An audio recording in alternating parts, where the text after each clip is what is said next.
Yes.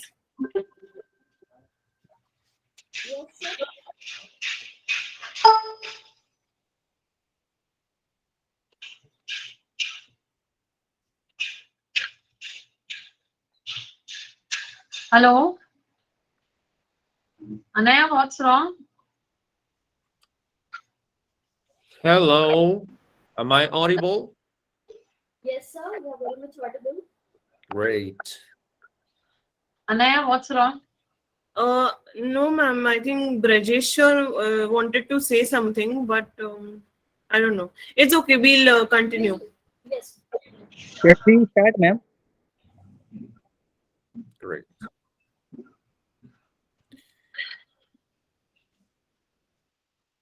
Great. Greetings from Lima, Peru. This is great time for us to be together talking about a great topic related to research. So, what do we know about this beautiful word? The word itself is very important because we are relating minds to do this job. And if we mention psychology, psychology is the science that study the minds and the behavior.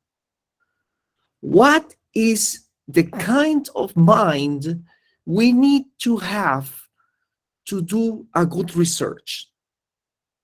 That is the question that most of the people ask themselves. It is important to take action. Research takes time.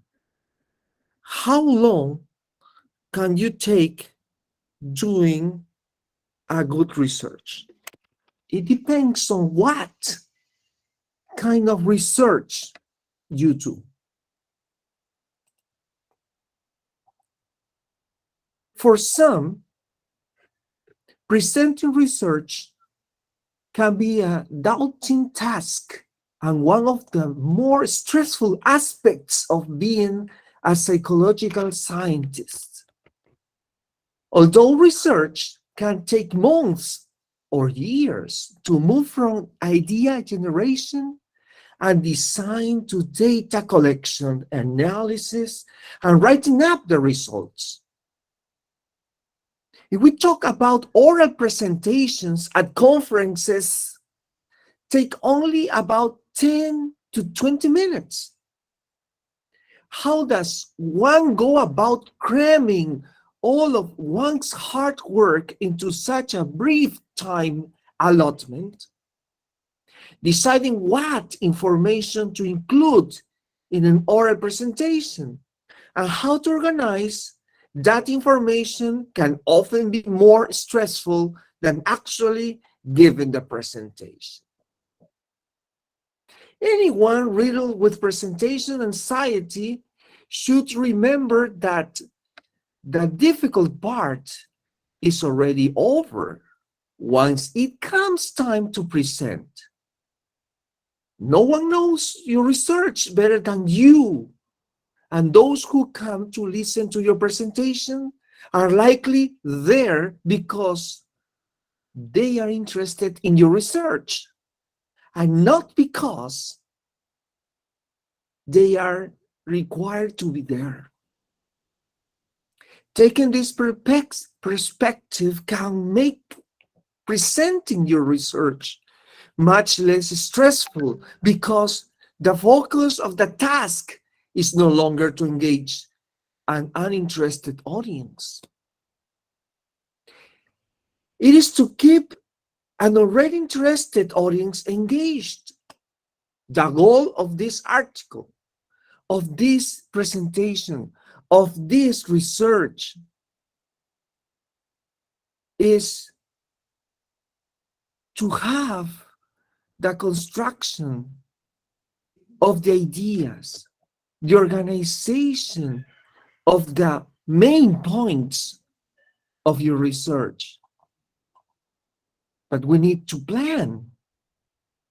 We need to have a guideline When we are talking about the things that we have involved in our presentation, we need to mention the scientists who are familiar with your research. You need to mention the sources of your research. And you need to ask questions and answer many different aspects of what was involved in doing this particular research. We need to think about a presentation of our research with the appropriate depth and terminology. Determine the main messages you want to communicate in your presentation. It's often a good first step in organizing the details on your research that you create a presentation thinking about it is not a difficult thing that you are going to transmit to the audience. Are the audience minds getting involved with the things you are saying? It is difficult to determine whether a particular piece of information is important or necessary. Consider the value added by each piece of content as you determine whether to include or exclude information. Often the background and theory for your research must be presented concisely in order to have time to present your study and findings. Probably 10 minutes is not much time. Share what needs to be shared and emphasize the main points so that your audience has a clear understanding of your take-home messages. When you start planning, writing out content on individual post-it notes can be a great way to visually organize your thoughts and ultimately your presentation.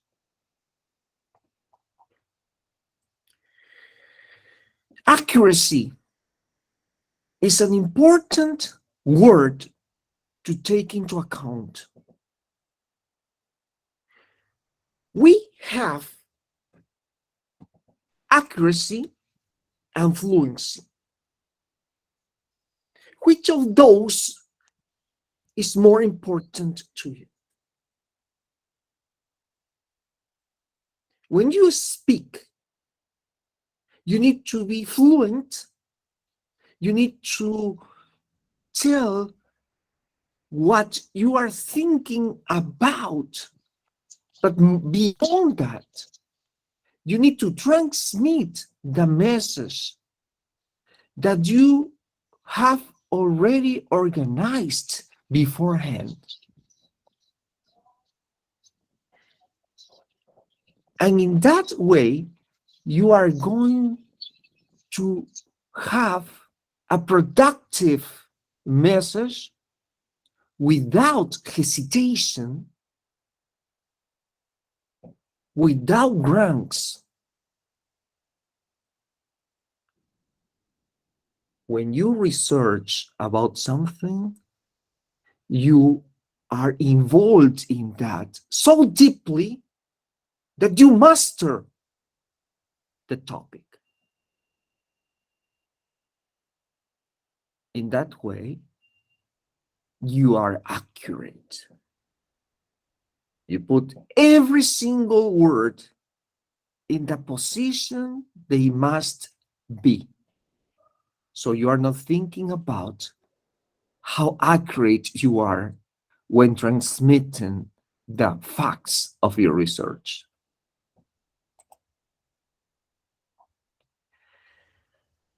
When we have research, we can have visual aids to transmit what we have found, and we can build slides. After content has been decided, the real fun begins, designing slides. There are no hand and fast rules for how to build a slide, but here are what I can give you a few suggestions to keep in mind. Remember that you want to tell a story, not lecture people. The oral presentation as a whole should be a work of art, and the slides should be second and supplementary to the story that you are trying to convey. When laying out content and designing slides, remember that less is more. Having more slides with less content on each will help keep your audience focused more on what you are saying and prevent from staring blankly at your slide. Any interruption? Though, No, sir, you may continue. oh, excuse me, thank you very much. So consider billboard. Marketers try to only use 3 seconds worth of content, the same amount of time a driver has to view a billboard. Your audience may not be driving cars, but you want them to stay engaged with your story. And this makes the 3 seconds rule of a good one to apply when building a slide. If it takes more than 3 seconds to read the slide, it may be advantageous to start a new slide. Having less content on each slide may leave more white space, but this is acceptable and even desirable. White space will help the slide appear cleaner and more aesthetically appealing. It is important to note that white space may not always be white. Each presentation should have its own color palette that consists of approximately 3 complementary colors. Try not to use many more than 3 colors and be aware of the emotion that may attach to certain colors. For example, blue is the color of the sky, and the ocean is the typically and soothing and relaxing color. Red, on the other hand, is a bold, passionate color that may evoke more aggressive feelings. In addition to color, animation is another customizable option of presentations, but it may not be a worthwhile effort. Animation can be distracting and make it difficult for the audience to stay with the story being told. When in doubt about animation, remember to ask and value is being added that there might be times when you really want to add emphasis to a specific word or phrase.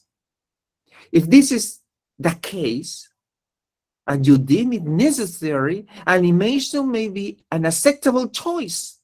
For example, the grow feature may be useful for adding emphasis to a word or phrase. Growing, a word or phrase that grows in the animation. It is important to have highly readable slides with good contrasts between the words and background. Choose a font that is easy to read and be aware that each font has different personality and sends a different message. The personality of some fonts may even be considered inappropriate for certain settings. For example, the font Comic Sans as a lighter font and would most likely not be wise choice for a presentation at a conference. Other important considerations include typesetting and the spacing of letters, words, and lines. These all affect readability, but can also used or can also be adapted as a way to add emphasis. Sometimes you may feel a need to use bullet points.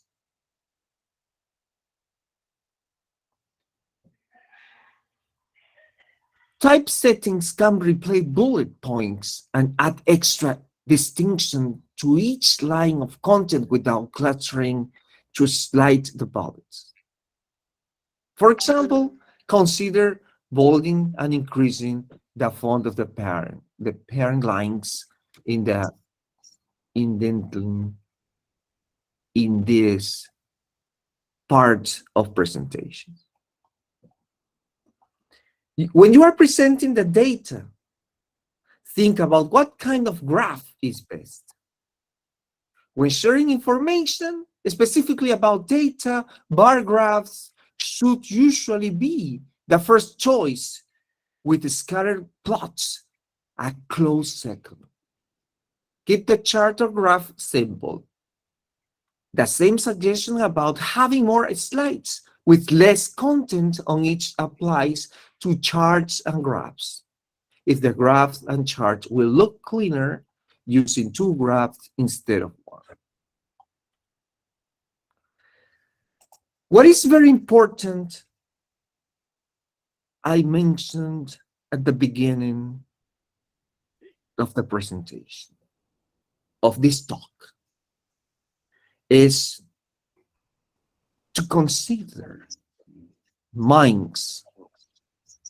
The minds are powerful. You need to have an open mind to do a good research. There are many different fields, and there are many different audiences.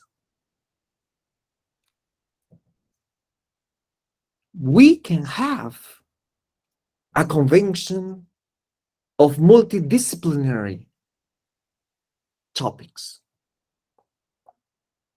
How can we address a research in engineering to people who are involved in medicine? You have to use appropriate language. We have an advantage here. We can all of us communicate in English, even though English is not our native language for most of us. But we are transmitting ideas in this particular language in order to be understood for all. In research, the first books issued are mostly in English. Scientific magazines in English. How many of you here write articles in scientific magazines? How many of you talk about the articles you write to people? You know that the writing is slightly different to the speaking.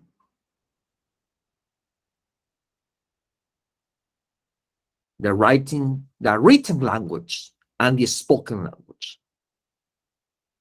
When we were learning our languages in school, then we went over university.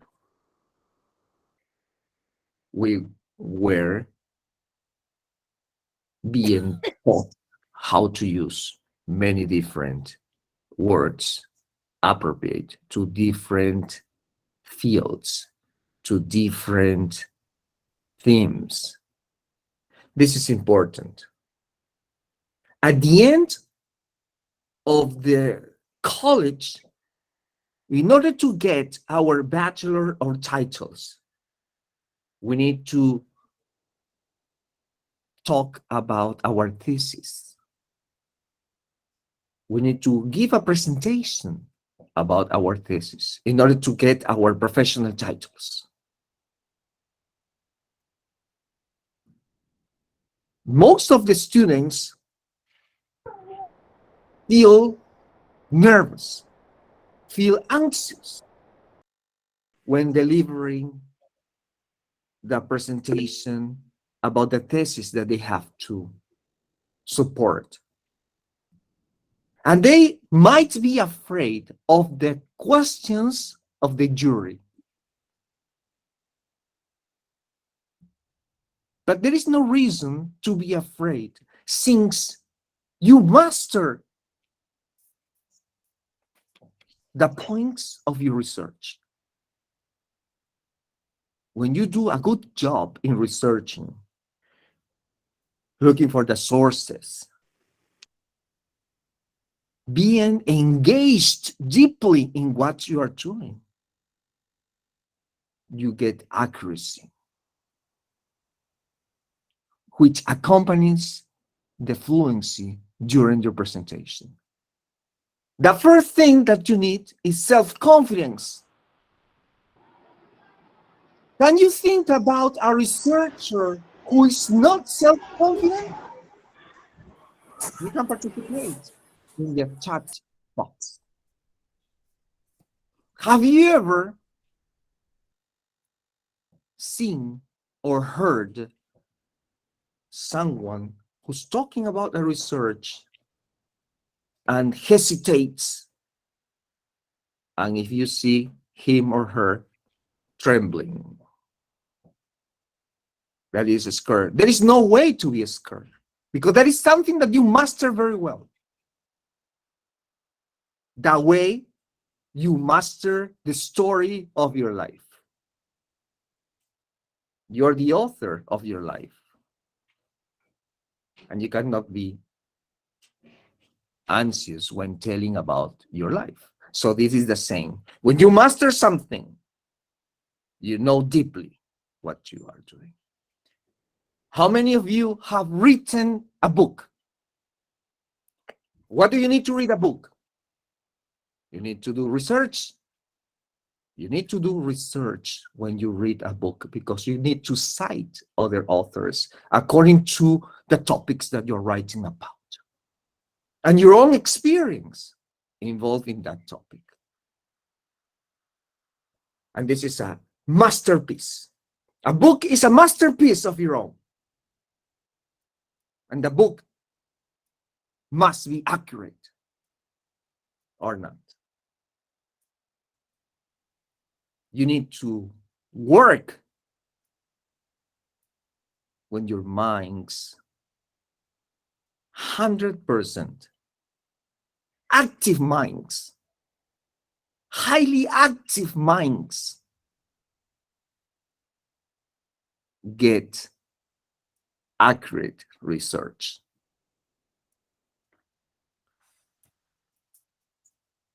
To conclude, talking about this part,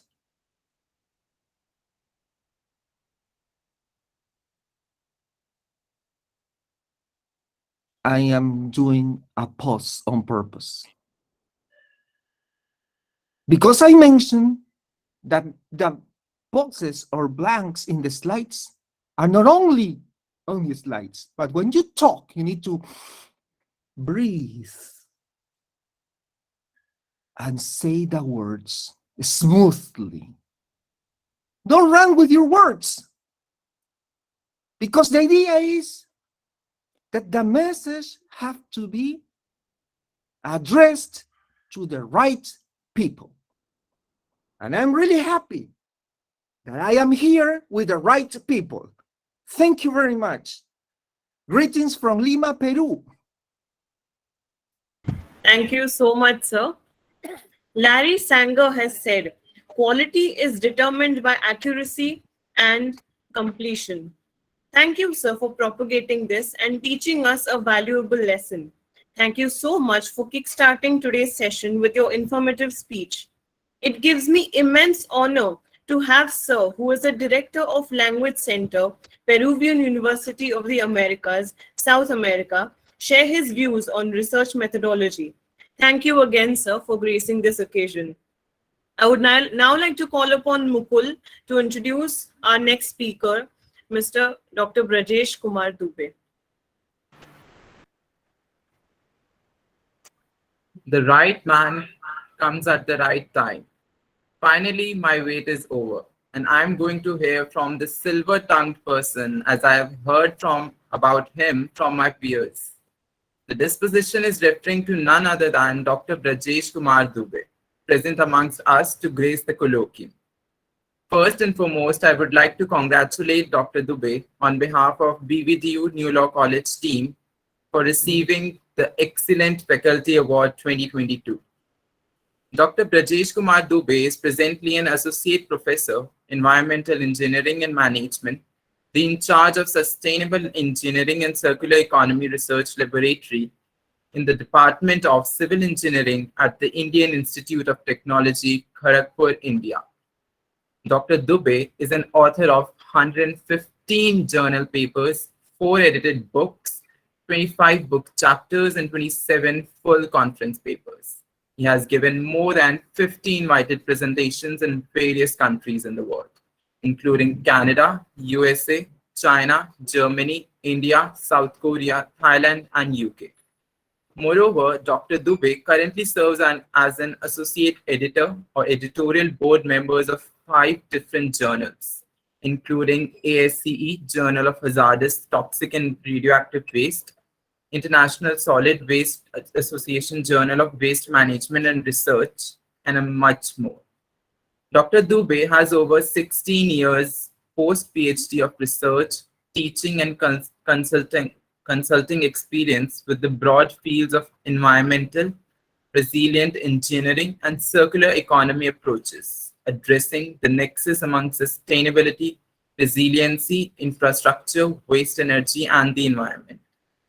His research has been funded by several national, international agencies such as United Nations Industrial Development Organization, National Geographic Society, International Transport Forum, Organization for Economic Cooperation and Development, Paris, DST India, and a lot more.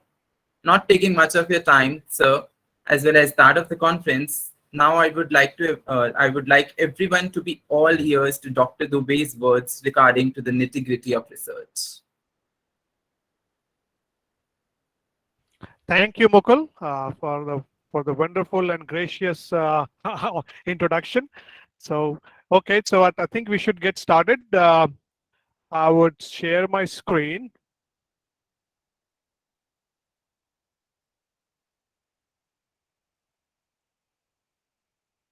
You can see it now? Yes, sir. Okay. Okay, so as Mukul said that I'll be trying to explain on nitty-gritty of how to do research. And we had a wonderful talk from Professor Gracia from Peru just before. I was listening to him. And so I would be kind of referring to many things he said. I'll not be repeating it, but you will see that kind of theme will be slightly similar as well. So like how to get started. That's the anything we do, the first thing is always the first difficulty is because of the inertia that we have, isn't it? When you try to write a paper or trying to write a proposal, or even when you're preparing a new course material, just to get started, having the first draft is always the most challenging part. Once you have it, then you can kind of keep on working on it, refining it further, and so on and so forth, and it gets better and better. No document is perfect. Every document can be improved upon n number of times, isn't it? So, so we'll talk about like how to get started. And I see that you do have a wonderful talk after mine by a colleague of mine who is now in Raipur on literature review. So I'll kind of skip that part because he will be talking about that. But so bottom line, when we talk say research, and whenever we talk about research, we have to communicate the research as well. As Professor Gracia was trying to talk about, that you need to write. You need to put good writing skill is very important for research as well. Of course, you need to have an inquisitive mind. You need to have curiosity. You need to have passion. You need to have motivation. You should be able to observe things. You should be able to imagine things. So those things are very critical for research. But at the same time, you need to have good writing skill. Unless you write well, your proposal will not look good, isn't it? You have to get funding. For any research, you have to get money. And for getting the money, you have to write a proposal. And writing proposal is essentially telling a good story, a story in which you try to basically engage the reviewer. You have to engage the reviewer in such a way so that they understand what you are trying to say. Because many times what happens is what is there in our head does not get very well translated when we write it on a piece of paper. So that that is a skill, and that skill requires some training. That doesn't come, some people are naturally good, but that's a different thing. But for most of us, we have to train ourselves to do that. So you need to write, read, give it to your friends to read, give it to your colleagues to read, and then get feedback from them. And when you get a writing from your colleague, don't be shy from giving a very critical feedback. Because if you're giving a critical feedback, constructive feedback, of course, you should not demoralize the person, even if it's the writing is not that good. If you are an expert, no, again, nobody is an expert. So, but if you are slightly better than the other person is looking for help from you. So, of course, you should bring it up rather than trying to demoralize that person by giving a very harsh comment. You need to put the comment in a proper way. That also requires good writing skills. So how to put the comment in a way so that work is also done and the person should not feel bad about it. So as a researcher, when you start research, whether it's whether for your PhD work, or even say in your second year masters, if you're working on a master's thesis, your PhD thesis, later on as a junior faculty, maybe middle level faculty, senior faculty, whoever, whenever you are looking at a research, you need to read a lot of stuff. Then only that's where the ideas also comes. Like you read, that's where the literature review, like you need to read a lot of paper. And then Professor Uday Shankar will talk to you about details of why that literature review is important. What the literature review does is basically gives you a very good idea of what is the current state of that particular topic that you are looking at, so that you can identify what are the what we call as research gaps, where we can contribute. Because we cannot duplicate of what has already been done, we have to do something else. So where we can contribute, that we need to look at. So that, and once you start thinking about, okay, where I can contribute, that's where the thinking part comes. You need to think about that. You need to start thinking on that particular topic, and having some ideas. And the thinking, many times what happens is basically you are thinking 24 hours a day, other than your time you are sleeping, because that thing always goes in your head, whether you are doing something in the kitchen, or whether you are taking a shower, or driving a car, in your subconscious mind, you're always something going on. You must have experienced that too. And then once you have some idea, you need to discuss, because you might be thinking that's a very good idea, but many times what happens is the practicality of that, whether it can be doable, can it be done with the resources that we have, because resources are also many times limited, like what kind of resources we have available, can we do that? And when you discuss this, the ideas gets further refined, so you can discuss, try to kind of do a small simulation, uh, try to test it out in a small scale before going to a big scale. Again, writing, presenting, you have to write it up as either as a journal article or a research conference paper. uh, Even making your PowerPoint slide is also kind of part of a writing. Then you present it, and the cycle continues, and in between also these things keep, so even during the presenting you may have some discussion, reading, you may have some discussion during thinking, also you are making some notes while running your simulation, then also you are thinking. So a lot of intercollection of all these different activities needs to happen when you are basically trying to do a good quality research on a day-to-day basis. Now when you come to like in terms of what are the, say people ask that, okay, what should I do so that I become a good researcher? There is no easy formula, and there is no one size fit all as well. There are some basic guidelines that we are trying to highlight. Different people have different way of doing things. So more or less some basic structure is there, but then you have your own way of, whatever is your natural way of doing things, that's okay, as long as you are making progress. So you need to follow some of these key of for good research, which kind of we talked about. Work hard. There is no shortcut to success. You have to really work hard. You might be thinking that I'll do this, or many times we think that we can bypass something. Doesn't work. Maybe in short term you may feel like it is working, but it does not really work in a long term. When you work hard, at the same time you should work smart. So work smart will come when you follow, as I said in the earlier slide, when you follow these stuff like reading, thinking, discussing, simulation, writing, presenting. When you do all that, then the work smart comes, because you are aware. See, for example, you are doing a lot of you're looking at lots of literature, but then uh, when you haven't discussed with someone, you didn't do some brainstorming, and because there might be certain things which others might be aware, which is you are not aware, you did not come across that particular paper or that particular report, and then you come up with a very nice proposal, but then when the reviewer said, oh, this work is already being done by so and so in such and such university. So you need to kind of gather more and more information. So that is one way of kind of looking at and and hope. Of course you can hope for a little bit of luck, and as we say, the god helps those who helps themselves. So unless you work hard, uh, you will probably not have much luck either. You don't somebody has to be really lucky, and most of us are not. So we should not worry about the third bullet there. Now the question comes is, okay, I want to do research, I have this, I want to do PhD, I have some master's thesis or MPhil I have to do. How do I find a good research topic? Again, getting a good research topic, uh, you have to do a very good literature review, which you will heard after this talk.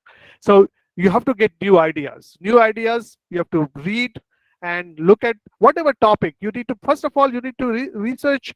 Usually, when we talk about research, we try to go deeper into the subject matter rather than going too much in this like a lateral and no much depth. We try to keep this narrow and then try to go as deeper as possible. That actually produces good quality work, which can lead to good quality journal papers.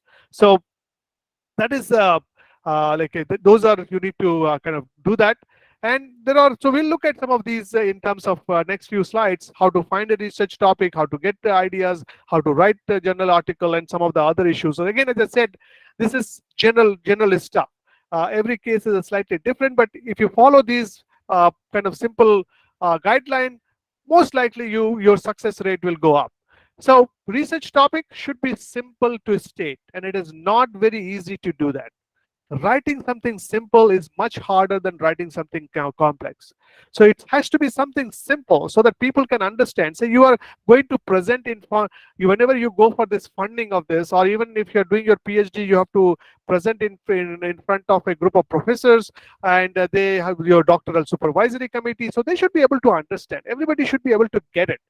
It's if you make it too complex, it becomes difficult. So even the complex things, you need to break it down into simple kind of statements, and then keep it simple. Keep it simple as possible. For some of the topics, it may not be that simple, but try to keep it as simple as possible. And it should not be obvious how to do it. Then it's not a research. If it's an obvious, it's a well-known, then it's not research. It should have some clear benefit, like what we will get out from this research. But whatever research you are proposing to do, what is the outcome? How we are going to benefit from that? That needs to be clearly spelled out. Otherwise, getting funding, it becomes difficult, or even getting support for PhD becomes difficult. See, we all are funded.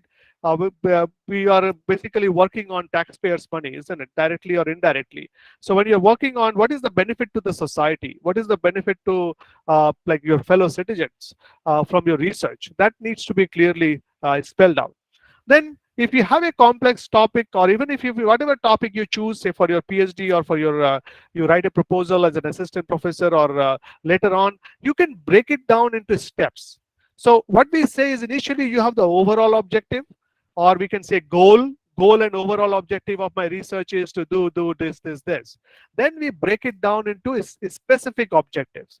So this big picture objective can be achieved when we do this, and so individually you can have 3 or 4 objectives below that overall objective. So that becomes easy again to work on, easy to explain, especially when you're working on a complex topic. And then whatever progress you make, whatever solutions you come up, that should be testable. You should be able to implement it somewhere. You should be able to somehow, even it may not be implemented immediately, but you should be able to see its benefit coming out. And that's very, very important, because that keeps people kind of engaged. If things becomes abstract, it becomes very difficult. So then the next question is, okay, I want to do research. So where do you find, how can I find research topic? You can talk to your advisor. You can talk to students if you're teaching a course. Many times, actually, what happens is when we are teaching a course, I'm teaching since 2008 now, and when I'm teaching a course, the discussion that happens in the classroom, that also gives me a good research ideas topic, because some student will ask a very good question, which many times what happens is our brain, after a time, it gets kind of a lot of biasness. We start thinking in a particular way. We don't have that freshness, kind of goes away. And so every year when we get a new batch of students coming to our class, that freshness comes from the students. They may think outside the box. They may ask you a question which you have never really thought of. And that also leads to sometimes you have a good research topic, because we don't know the answer, so we need to find the answer. So let's do some research. And when your collaborators, nowadays it's a day of like a multidisciplinary research. Now, for example, for the legal people who are out there, I work in the waste management sector, as Mukul was giving my introduction. My mostly work is in waste management, circularity, sustainable engineering, and all that. So, how, say, if I want to talk about the collaborators, we have several rules in the environmental field. How good are those rules? Like those rules and everything's made with the help of our legal people. For example, waste management rules 2016, and then it is slightly modified in 2018. Is that rule really implementable as per the technological capability that we have in the country? See, the rules should be made which can be implemented. Now, right now, there is a mismatch, because we don't look at the technological capability available in the country and we make rules. So from the legal side and from a technological side, someone like me and someone from the legal field, in fact, we are trying to do that with Professor Uday Sankar, right, who will be joining us shortly, that how can we make these rules more implementable from a technical point of view. So that kind of multidisciplinary research can also needs to happen. So that comes with brainstorming with colleague on a cup of tea. Like when you're having a cup of tea or cup of coffee, you talk about these stuff, and then you come up, okay, we should do something on that. You review papers are also a good place where you can start looking at your research ideas. At the end of the review papers, you will see that they talk about for future research, this should happen. So you look at that and try to make a sense out of it and try to use that. Listen to research talks. Teach a course, as I said, teach a course, give a talk. If you teach a course or give a talk, it forces you to understand the details and think hard to prepare for time. You have to be prepared for the tough questions. Then there could be some hot emerging field. Many times what happens is, especially when we're talking about in our like engineering science, must be true for the legal side as well. There are certain times there are some emerging fields, and we tend to go to that emerging field.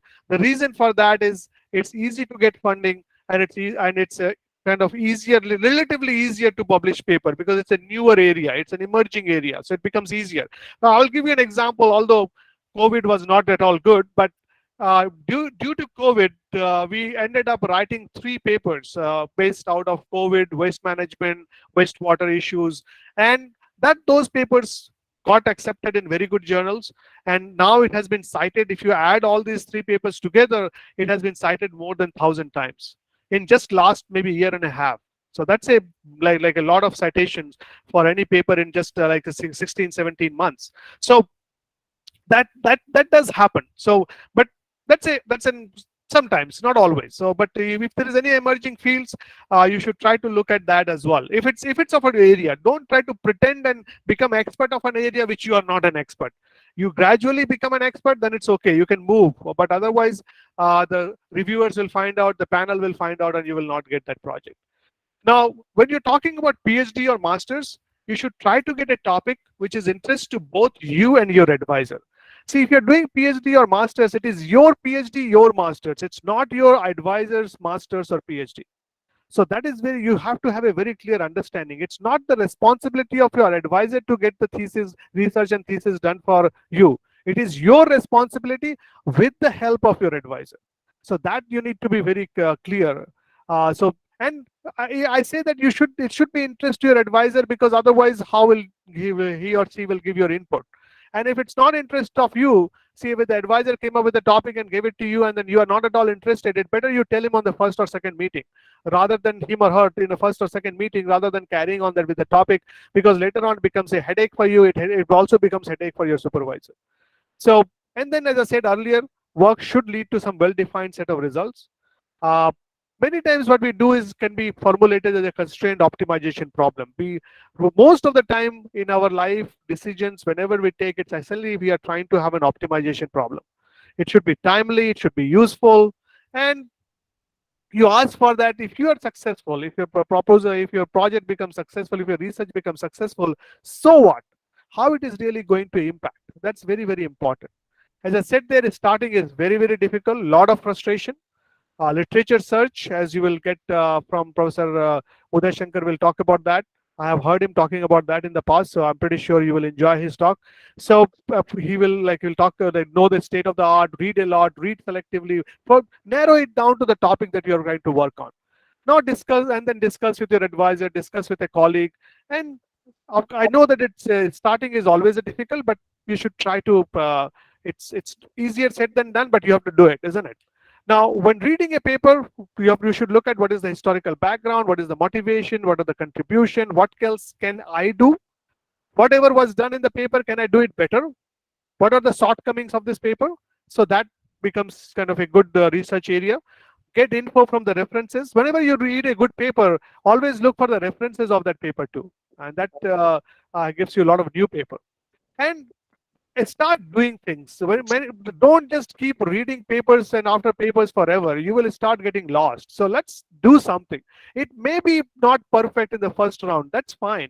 But unless you start, you will not reach the finish line, isn't it? So you have to start. So try to do something. Learn. You may do bad. That's okay. But you learn from the failure and then go next. Don't wait until like everything will be perfect. That time will never come. So you have to when you implement good techniques, get insights, repeat it, learn as much as you could, do as much as you could. If you don't do it, you never get there. As I said, give seminar, talk maybe in your group meetings, or if you're teaching, that's wonderful in that similar topic, or if you're having a research meeting, wherever, in whichever forums you get chance, give a seminar, give a talk. That way. Yes, any question? So you give a seminar that forces you to think deeply and prepare for tough questions. That's very, very important. And collaboration, as I said, it's more success comes when you work with others, discuss your idea. p.m. You come up with a regular schedule of meeting with the supervisor. Then whenever you get a criticism from others, don't, because what happens is when when you submit your paper, especially when you're doing your first paper or the second paper, you submit it in a journal, and you get back and some reviewer was not that happy, he or she wrote some nasty comments. Don't get bogged down with that, and don't take it personally either. Those comments are on that paper. Okay, it's the comment is not on you. Many times I will have my PhD students come into my office after the first or second paper of his or her is coming back, and see, some of the reviewer may not like the idea. Right, these days what happens is we work on so much of niche area, is that it gets difficult to get somebody.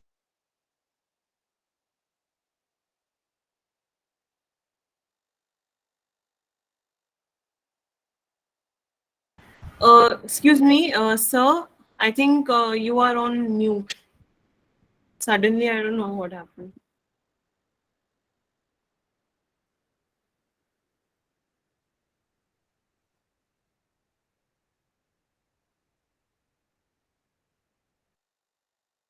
Okay, can you hear me now? Yes, sir. Yes, sir. Yeah. Okay, sorry for that. Maybe I hit the space bar. Okay. Okay, so as I was saying,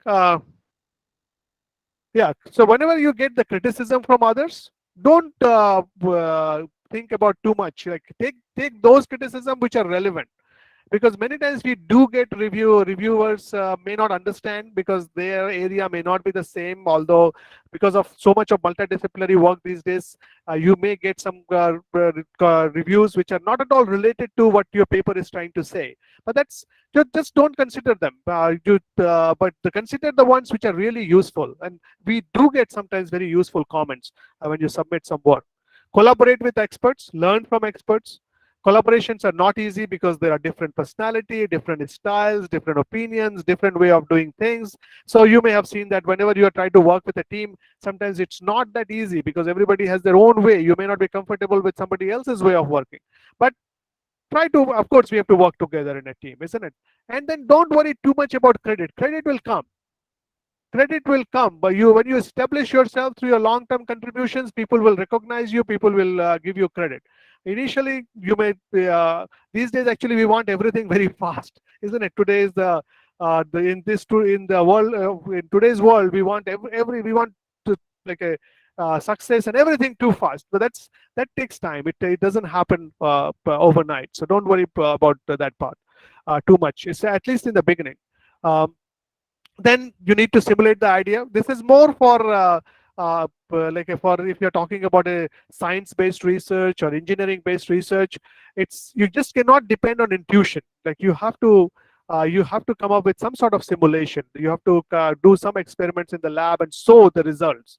And then whatever assumptions you make sure they're valid and sound. It's assumptions has to be scientifically valid, and try to get quantitative numbers.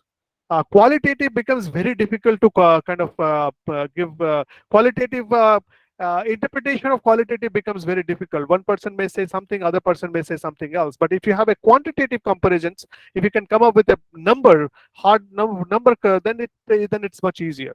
And make sure your comparisons are fair. You interpret the simulation results, and then if something works, there must be reason behind. If something doesn't work, that also has something reason behind. So especially my engineering and science people who are out there in the audience, say if you're doing an experiment and the experiment failed, that's okay. That means that we should not do that way, isn't it? That negative result is also a result.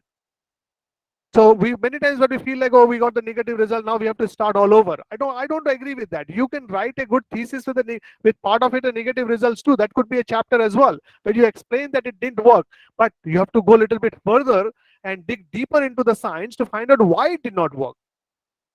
Yes, why it worked? You have to explain that. Why it didn't work? That also you need to explain that. So you may have to think, because earlier we thought that it will work, but maybe our thinking, there was something which happens which we did not anticipate. So we need to do that kind of exercise.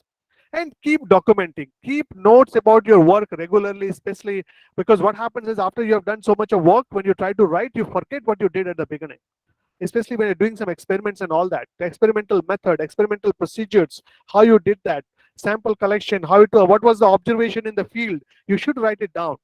You should write it down as soon as possible before it kind of fades into your memory. Documentation is not writing, it's basically making your notes. It's don't worry about the policy, the wording, right? The first time when you write, just to write. Don't worry about that. You will write it the same way in the journal papers. No, it will basically help you write the journal paper later on. If you keep documenting, it will minimize the pain of writing your final paper. Then present research result, as I said earlier. Paper is to present new and better techniques for solving a problem. So always keep in mind, as Professor Garcia was also talking about, when we present, we need to we have to tell a story. So storytelling, we can basically, whether it's a technical story, legal story, science story, any story, we are all storytellers. And if we can do the storytelling better, it's good. If we cannot keep the audience engaged during the storytelling, we lose the audience. So it's many movies we see that they do really well because the storytelling was good, and many movies which we thought should do well, but the storytelling was not that good, so they don't succeed. So in the storytelling, we can follow this kind of outline. What is the problem? What is the problem that we are trying to address? What is new? What is new that we are proposing?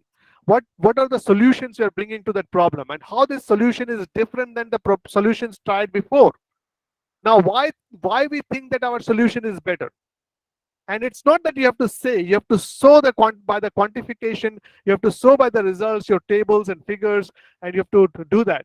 And then when you do that, obvious question is, how much better? How much better is as compared to the previous method that we are using? Because as I said, we have a resistance to change. So if it's incremental better, people may not like that. But if it's a significantly better, then yes, it makes sense. And better could be, say, from an environmental point of view, if I talk about, better could be in terms of the treatment efficiency, in terms of contaminant removal, in terms of reduction of pollution, and also from the most important is from the monetary point of view, from economics. That's very, very important. And it like economical cost and also long-term environmental cost. Like if you damage the environment, what is the long-term impact? What is the negative impact on that as well? So emphasize on your salient points, summarize your contributions, and try to keep your audience engaged. One of the things which many of the research papers these days are looking for, especially in our field, is a graphical abstract. That graphical abstract is trying to keep making the entire story together in one picture. So one picture telling me the entire story of that particular research. So it's not very easy to make, especially an eye-catching one and a good one. But that again, everything requires practice. So writing a journal paper, good English, so logical presentation. You have to have an outline, you have to have a logic flow. You look at the good papers as samples. Clearly separate previous work from your own contribution. Previous work goes as part of the introduction, background there. Focus on your own contributions. Previous work, you just put a summary, a few paragraphs, that's it. You should focus on what you did in your research. And within that also, you should focus on what was the novelty there. What is the new there? You have to be concise, you have to be to the point. Because most of the journal these days has page limits and word limits. So you need to be concise and you need to be to the point. And if you have too long of a paper, nobody reads that. Because if you want your papers to be read by others so that it can be cited. Unless the paper is cited, you don't really get academic credit for it. Whenever people will look for, when you apply for promotions and all that in academia, they always look for, okay, how many papers and what is the citation, what is the H index, what is the I-10 index. There are too many indexes these days. So you have to look at if you write a good paper, which is concise, to the point, nicely done, good English, and of course, good work, then citation of that paper, chances of that paper getting cited by your peers kind of go up drastically. You know your work, but the reviewers and the readers may not. So you have to make sure. What happens is whenever we write our work, we tend to really forget that the audience may not be familiar with it. Although they may be from the same area, because since we work, as I said, within a broader area, they may be in the same area, but they may not work on that specific problem. So you have to basically handhold your reviewer and later on your reader to kind of go through your entire story. That's very, very essential. So you need to have precise and clear definition. What is the motivation? What was the rationale? You put some potential questions, answer them, give examples there and all those, and that's how your writing comes. For reviewers, if you're reviewing a paper, or if the reviewer is reviewing your paper, what they look for? They look for, does the paper introduce a new problem or provide a new solution to the existing one? Is it something new, altogether new? Or if it's a new solution to some existing problem? What is the main result of the paper? Is the result significant? Is the paper technically sound? For the engineering paper, science paper, they will look at, is it technically sound in terms of whether the assumption made does make sense as per the basic laws of science? Is it assumptions are correct? Does the paper provide an assessment of the strength and limitations? Like usually at the end of the paper, towards the end, we do write that these are what we did, these are the good points of the paper, but these are the limitations of the paper as well. And in future work, this could be done, blah, blah, blah, blah, blah. So those is the paper clearly written? And references are appropriate. So those are what the reviewers typically look for. As we also, as it was mentioned during the intro, that I am like on editorial board of few journals. So this is what we tell the associate editors, or when I work as an associate editor, or when I review a paper, this is what we kind of try to follow for most part to look at in terms of review. So whenever you are putting a not so obvious statement, you have to have reference or your results.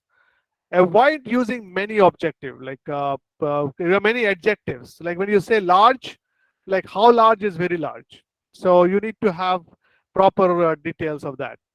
Give right level of details. Spell out your points. Always check spelling. There are there are spell check softwares available. You can always use that. There are English proofreaders available. If you can find services of them, you can use that too. But do spell check. Make sure your references are proper, because those are the low-hanging fruit. You can do that, and you will look much smarter in terms of your writing. If you don't, if it is spelling mistake, if there are typos in your papers, reviewers will reviewer will start feeling like that you are not sincere, you are not being professional. So pay attention to the packaging. That is also very, very important.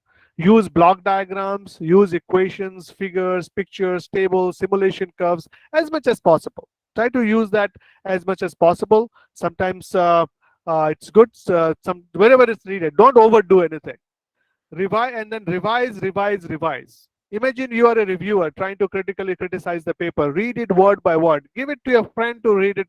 Especially give it to someone who has no idea about your research.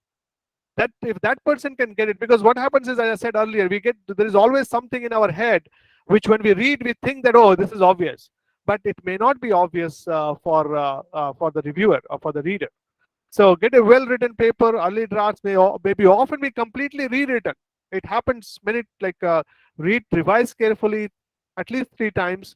Total could be 5 times, more than 3 to 5 times. It could be more, but we all average. You get others to help. As I said, it is hard to find own mistakes. And also try to publish fast. Whenever you do the research, because see, when you're working on certain research based on certain literature review, other people in the world is also doing the same thing. There are a lot of universities, a lot of people working there today. So if you delay your publication, somebody else may end up publishing very similar work. And then you will lose your chance or to publish in a good journal. Still, it may get published somewhere, but may not be in a very good journal. So writing a paper when you have enough, like in many cases, when you write the paper, when you have enough contributions, don't need to wait when the solution is perfect, because again, you read, you write, revise it. Of course, it should be good, but as I said, nothing is perfect. So you need to, at one point of time, you need to let it go and submit. So in terms of writing your abstract, introduction, which is a background on previous work, your work, you can prepare multiple sections. Another couple of minutes and I'll finish. Then your experimental results, comparisons, interpretation, conclusions, and finally references. You may have some appendix. Then after you may be aware of that it takes 3-4 hours. If you don't get a response, you can check with them. After receiving the review, fix the problem. Reviewers are expert. Even if you don't agree with the reviewer's comment, Those points represents part that you can improve, make it more clear, but they are not always correct. It's okay to disagree with the reviewers and clarify the misunderstanding. And write detailed response to reviewers, address every point, try to be constructive and positive. Even if you disagree in a polite way. Don't be hard, so don't be rude in your writing. See, you have to, at the end of the day, it's your paper. You want to get it accepted. You don't want a reviewer to get mad and reject your paper. So you just you can like in a very diplomatic way, you can disagree and put your point forward, and rather than you don't have to agree with everything. Okay, yeah, I think I already wrote here. Don't get frustrated. Don't use emotional words. Be patient. Paper may go through 3 or 4 cycles of review sometimes. Thank the reviewer, and then if you still it doesn't get published, redo the paper, read whatever the if it gets rejected, for example, by one journal, look at the comments, whatever could be improved, improve it, and then you resubmit in some other journal. Then you have the if you have some issues in terms of if you feel like there was something wrong, then there are some appeal process. There could be some journals which has overlength page charge.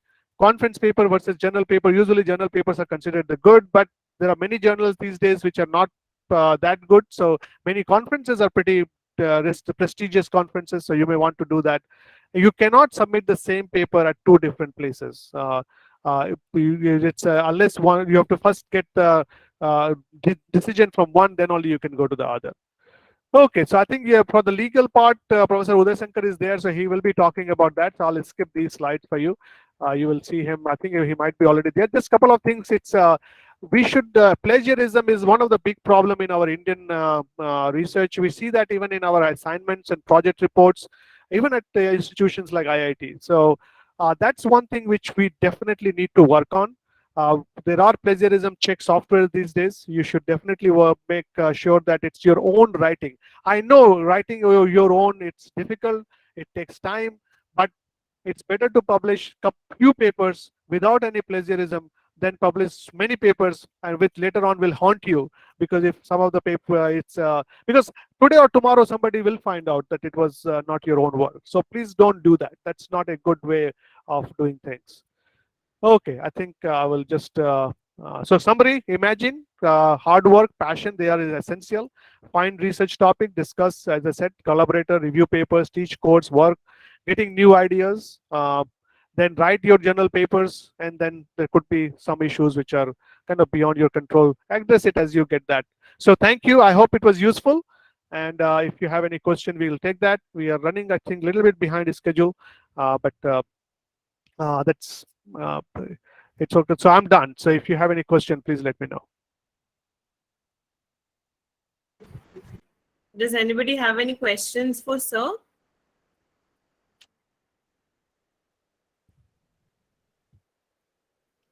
Okay, I think we don't. So Okay. thank you so much, sir. I'm extremely fortunate to hear from you for the second time in a row, which is really lucky for me.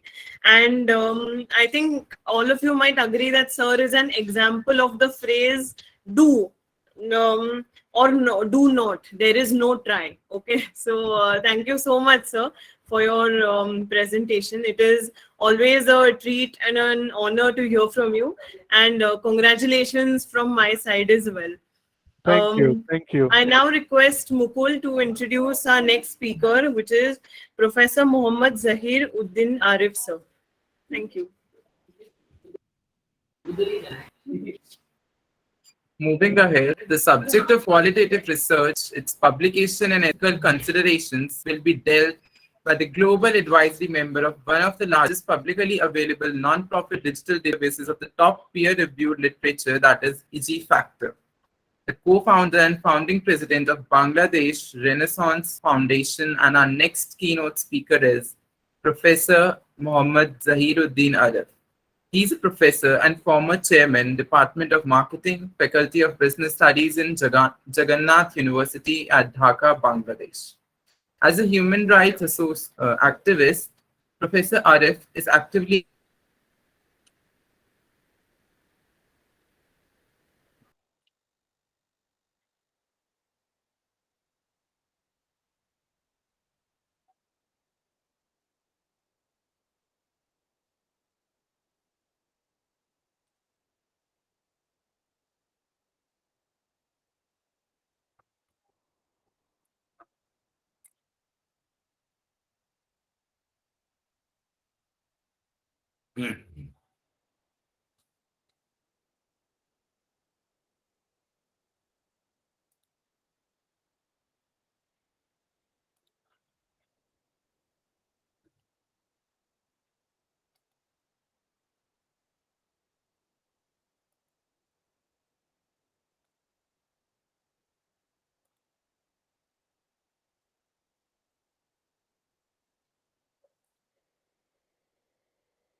Sorry, am I audible to you?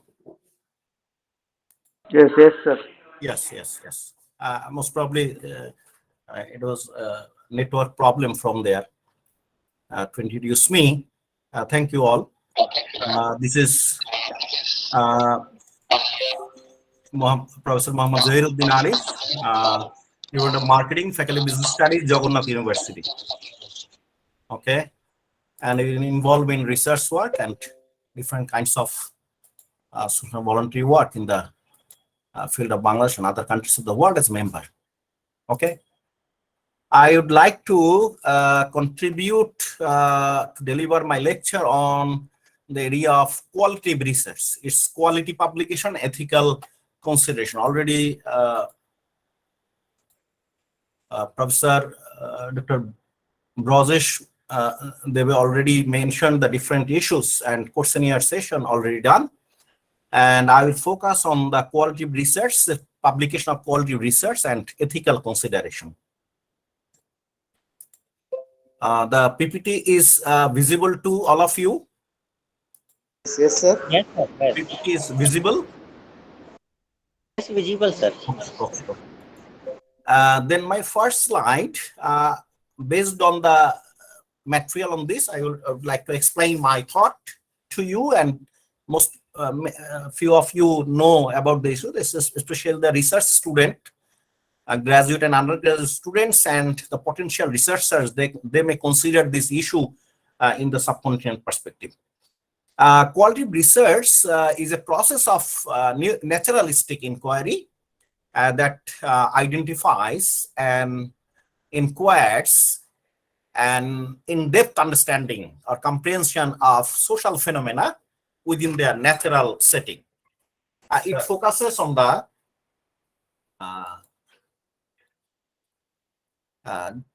just a second.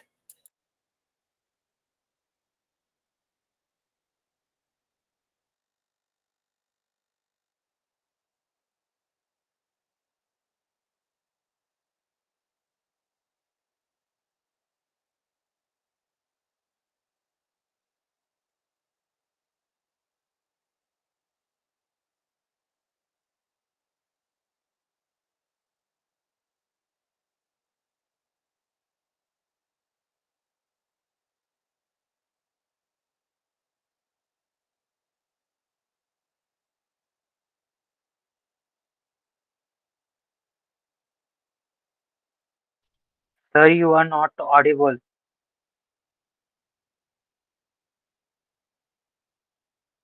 Okay, sir. It was an exam is going on, the admission test all over the country in Bangladesh. In my university, it's a public university, so there is a decision making time in this regard.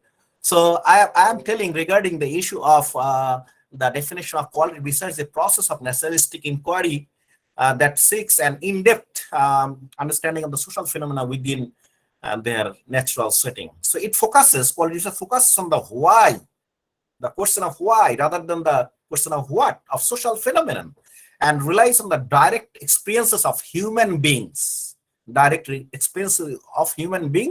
as meaning-making agents in their everyday lives.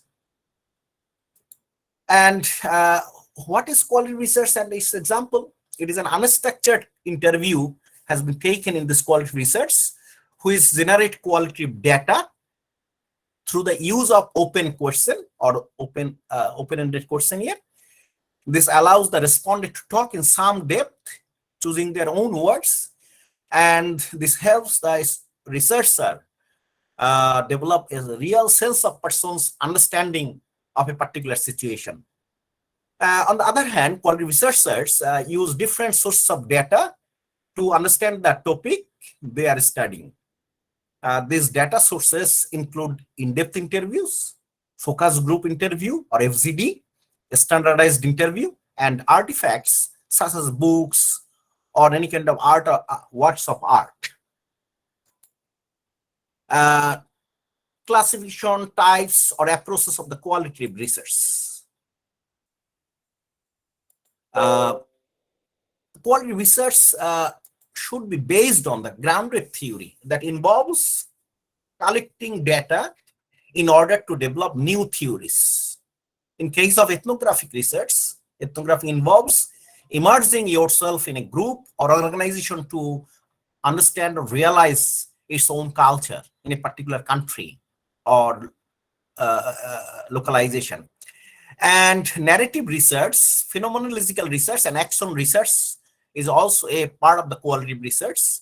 And narrative research involves interpreting stories to understand how people make sense of their real life experiences and precautions. And phenomenological research involves investigating phenomena through people's lived experiences. On the other hand, action research links theory and practice in several cycles to drive innovative changes. Then where can we publish qualitative research? Research journal in quality research. There are different research journals in quality research.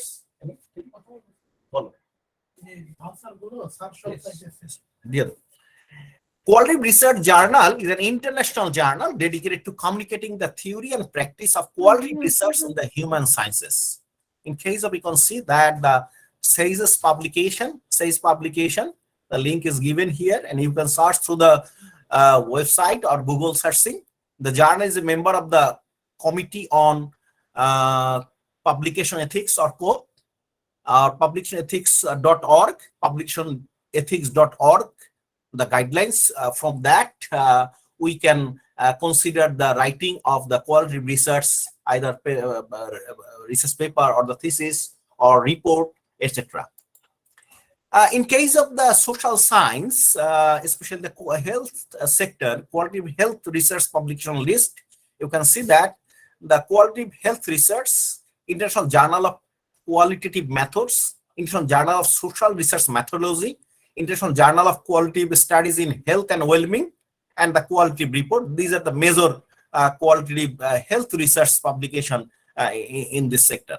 Many additional health-related journals will publish qualitative research and may offer scientific information for authors about how they handle qualitative research. For example, longer words or page limit as a condition has been given to the authors. Next, where can we find qualitative journal articles? How can we find it? Where? You can find out through the different databases or website, finding quality research articles like Journal Strategies, CINAHL, PubMed, PsycInfo, books, Grey Literature, and any other sources you can search for getting the understanding of the quality research, good quality research article and journals. Then what are the ethical consideration in quality research? Before that, we should consider to searching the quality research journal, especially in case of the website through the ISSMWA journal ranking. And Q1, Q2, Q3, and Q4, there are 4 categories of quality journal has been classified under these quadrants. And as a result, Q1, Q2, or Q3 that has been ranked under the ISSMWA journal ranking process, the website SJR, and you can see this. I can overlook the share from here, stop sharing. Then I would like to share further the website, okay, to see the screen. Okay. Okay. You can see the website. I'm searching through the ISSMWA.com. to the ISSMWA journal ranking website. I have already mentioned the search box of all subject areas like social sciences, for example, like the area subject area categories is education, anthropology, sociology, health science, or economics, etc. All region or all countries among all over the world, all types, and ranked data score in 2021, and the last is 2021. So based on this score, you can see that the journal has been ranked through their system, and review of educational research is number 1, and this quality Q1 journal as the top 25% journal is called the Q1 journal. Next 25% quality journal is called the according to the score is Q2 journal. Then the next another 25% journal, that means the under of 100% journal, the 75 among the within the 75% journal involvement is Q3 journal, and the rest of these are actually the Q4 journal. So in case of other than the UGC journal or the local journal, these are the various international journals. There is a different dilemmas and contradiction among the faculty members and researchers all over the world and different times. To resolve the issue, to understanding how can we search the quality research paper, that is, and in this case all top class researchers in the respective field, they are involved in the journal board and review board in the sector in the journal. And these journals are published by different renowned universities, research institutes, and also under the different publishers like Emerald, Elsevier, Taylor and Francis, etc. Based on the open access journal and also the closed access journal, that is a hybrid journal based on money and not paid or unpaid journal. That's two categories of journals. So based on the researchers, those who get the financial support from the university or any other sources, they can publish journal is the open access journal, and other is the closed or hybrid journal. That means the payment will be paid or subscribed by the researcher or the authors.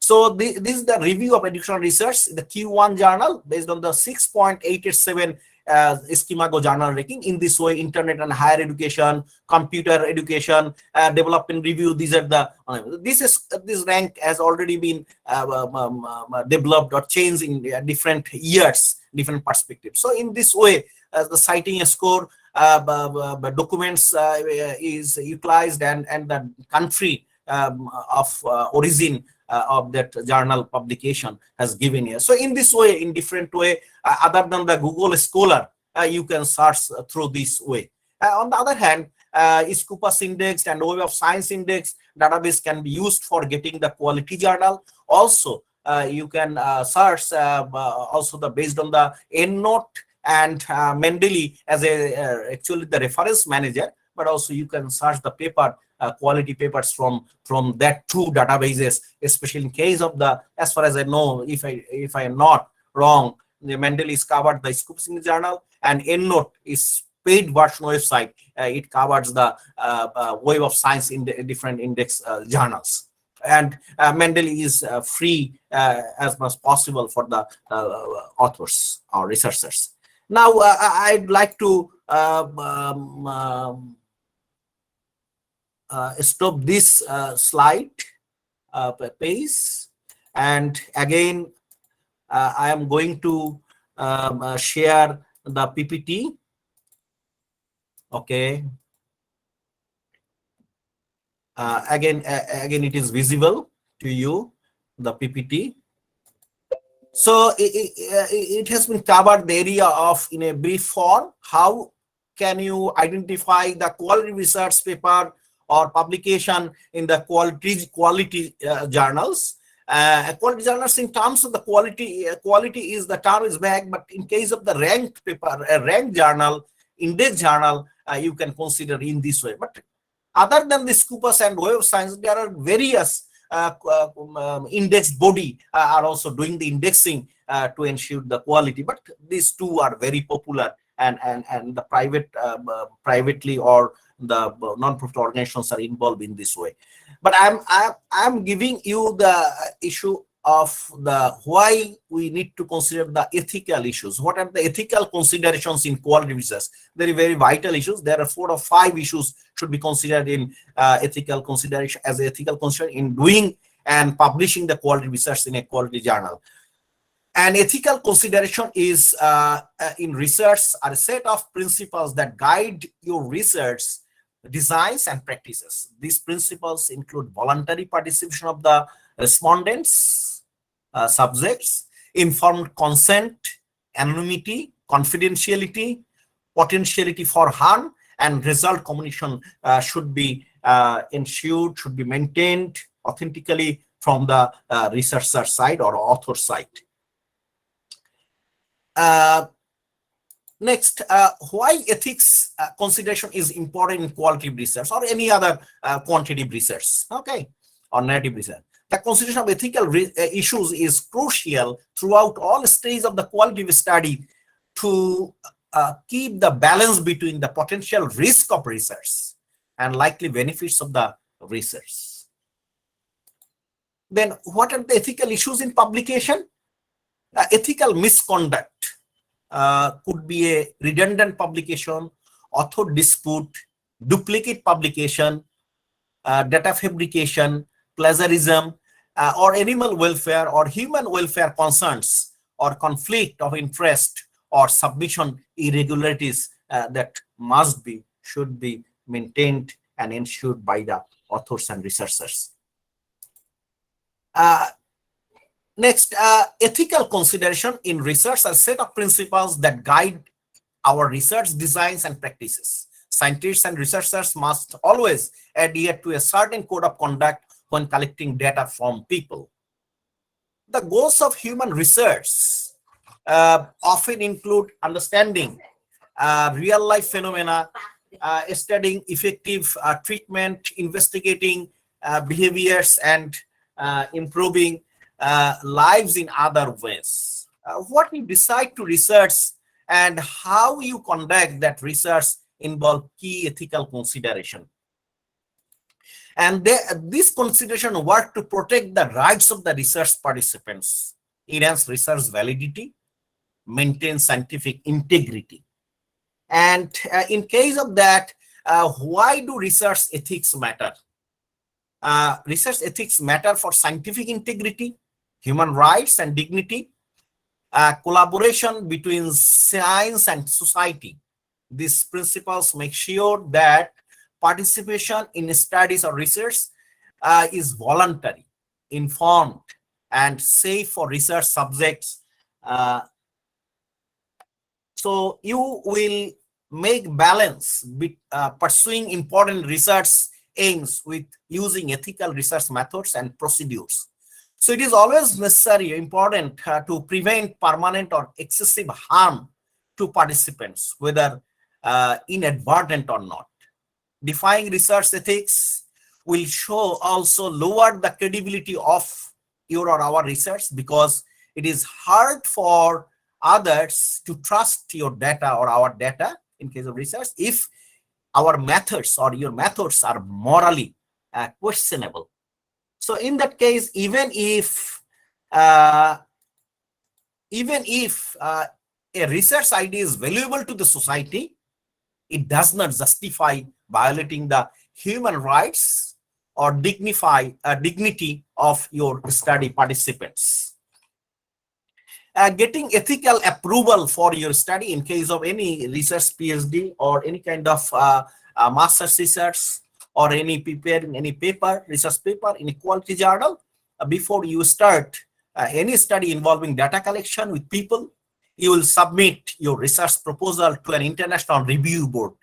This is the consideration of the particular country, university, or the policy given by that board or body. So an IRB, International Review Board, is a committee that checks whether your research aims and research design are ethically acceptable and follow your institution's code of conduct. So they check that your research materials and procedures are up to code. What that means, based on the code of conducts have been maintained already. If successful, if the proposal is successful by that board or recognized body, as a researcher, as an author, you will receive IRB approval officially, and you can begin collecting data according to the approved procedure. If you want to make any changes to your procedures or material, you'll have to or need to submit a modification application to the IRB for approval, necessary approval. So if unsuccessful, in case of any unsuccessfulness of getting the approval of the research proposal, you may be asked to resubmit. This is the opportunity. With modifications, or your research proposal may receive a rejection sometimes, or in any cases. To get IRB or Institutional Review Board approval, it's important to explicitly note how you will tackle or overcome or handle each of the ethical issues that may arise in your study. So, types of ethical issues in qualitative research, special considerations. So there are several ethical issues you should always pay attention to in your research design, and these issues can overlap with each other sometimes in case of qualitative research, very sensitive in this issue. So you will usually outline ways you will deal with each issue in your research proposal if you plan to collect data from participants or respondents. So voluntary participation, informed consent, anonymity, these are the few items. In case of that, voluntary participation, your participations are free to opt in or out of the study at any time. So it's a voluntary participation. So they have the freedom to withdraw their agreement to the researcher as a respondent or as a participant. Informed consent, participants or respondents know the purpose, benefits, risk, and funding behind the study before they agree or decline to join. Anonymity, you don't know the identities of the participants. In most of the cases, we should avoid the name, identity, and everything in case of our research reporting and mentioning the issues. But in case of opportunity to get the permission from the respondents and participants, it can be possibly given by the permission of the participants. So personally identifiable data is not collected. Confidentiality, you know who the participants are as a researcher. So, but you keep that information hidden from everyone else. This is the chance to hidden to give the real information sometimes in case of sensitivity, in case of income, in case of age, in case of any kind of male and female issues, in sensitive the country information, or in case of the special issue. So you anonymize personally identifiable data so that it can be linked to other data by anyone else. So another is potential for harm. There is, if any chance to do harm for the physical, social, psychological, and any other types of harm are kept to be to an absolute minimum by the researchers. And result communication.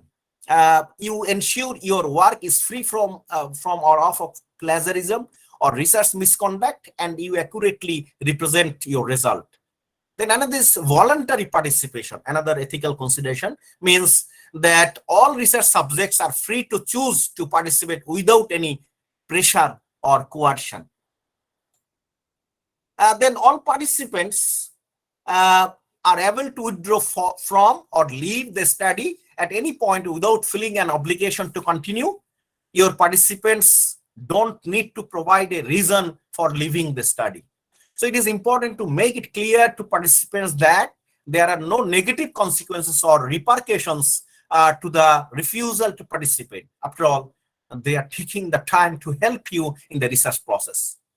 As a result, you should respect as a researcher to their decisions without trying to change their minds. And example of voluntary participation: when recruiting participants by an experiment, you form you inform all potential participants that they are free to choose whether they want to participate or not, or they can withdraw from the study anytime without any negative repercussions.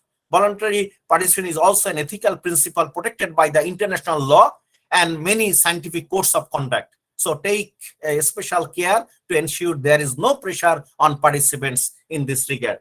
I'm trying to give you the idea already in brief form. So informed consent already I have discussed with you. This includes information about the study's benefits, risk, funding, and institutional approval as a information to the participant or researcher. Examples of the informed consent: you recruit participants outside a train station or for a quick survey. You make sure to provide all potential participants with all the relevant information about what the study is about, the risk and benefit of taking part. So usually you will provide participants with a text for them to read and ask them if they have any questions. If they agree to participate, they can sign or initial the consent form. Note that this may not be sufficient for informed consent when you work with particularly vulnerable groups of people.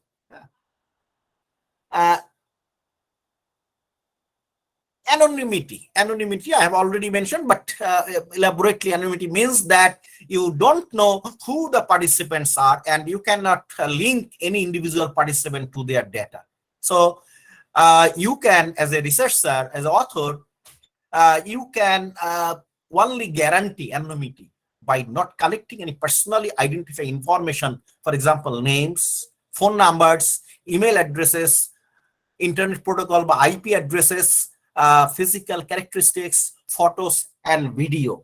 Ethically, that should be protected by the authors or researchers in a gentle mode. In research with children, you will often need informed permission for their participation from their parents or guardians. Sometimes from the teachers as a guardian, from the institution, from if we collect the student information from the students.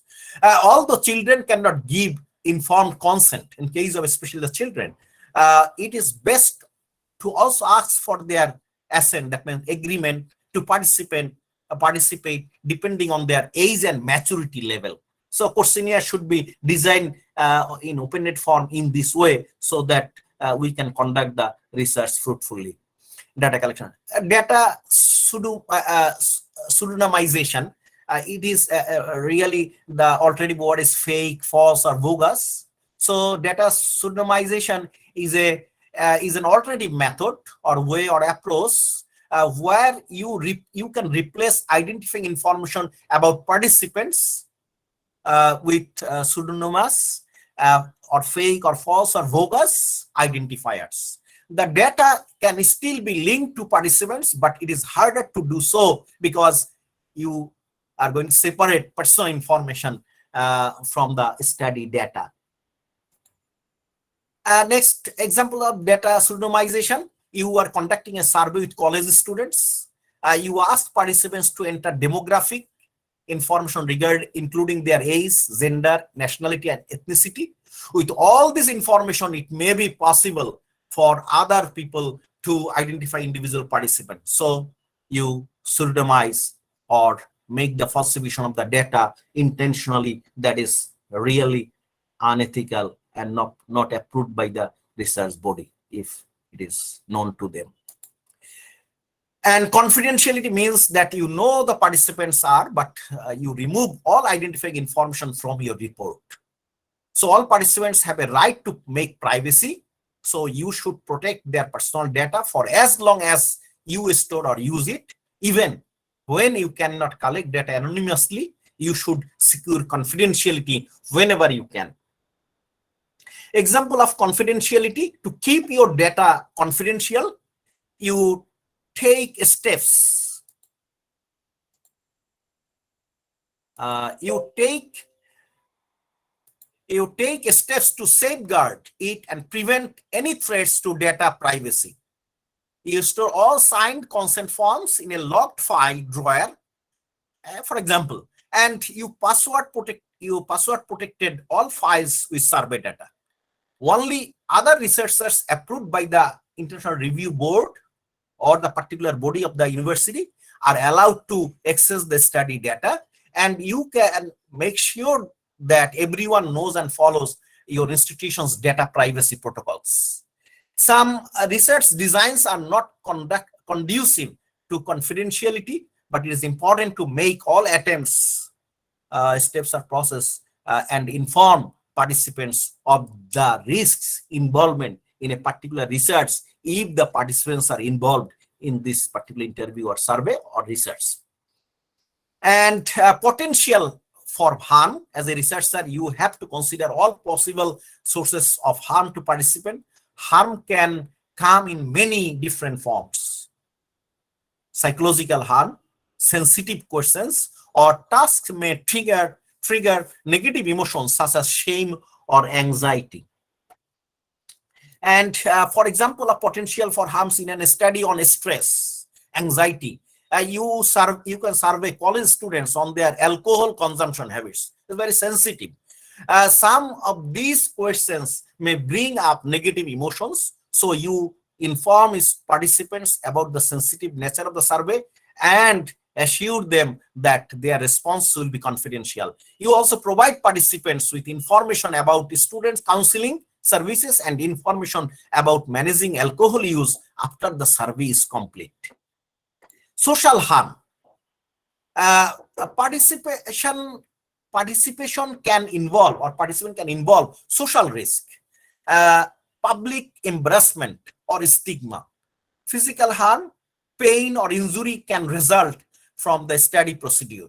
In case of the tools of any interview tools can be secured so that the physical harm cannot be attained. Legal harm. Reporting sensitive data could lead to legal risk or a breach of privacy of the respondents.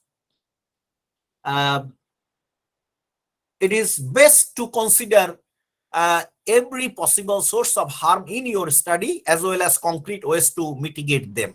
Involve your supervisor to discuss steps for harm reduction. So supervisor will help you. So in case of research, supervisor or mentor or your senior colleagues, in case of the teacher, it will be helpful to minimize this harm issue.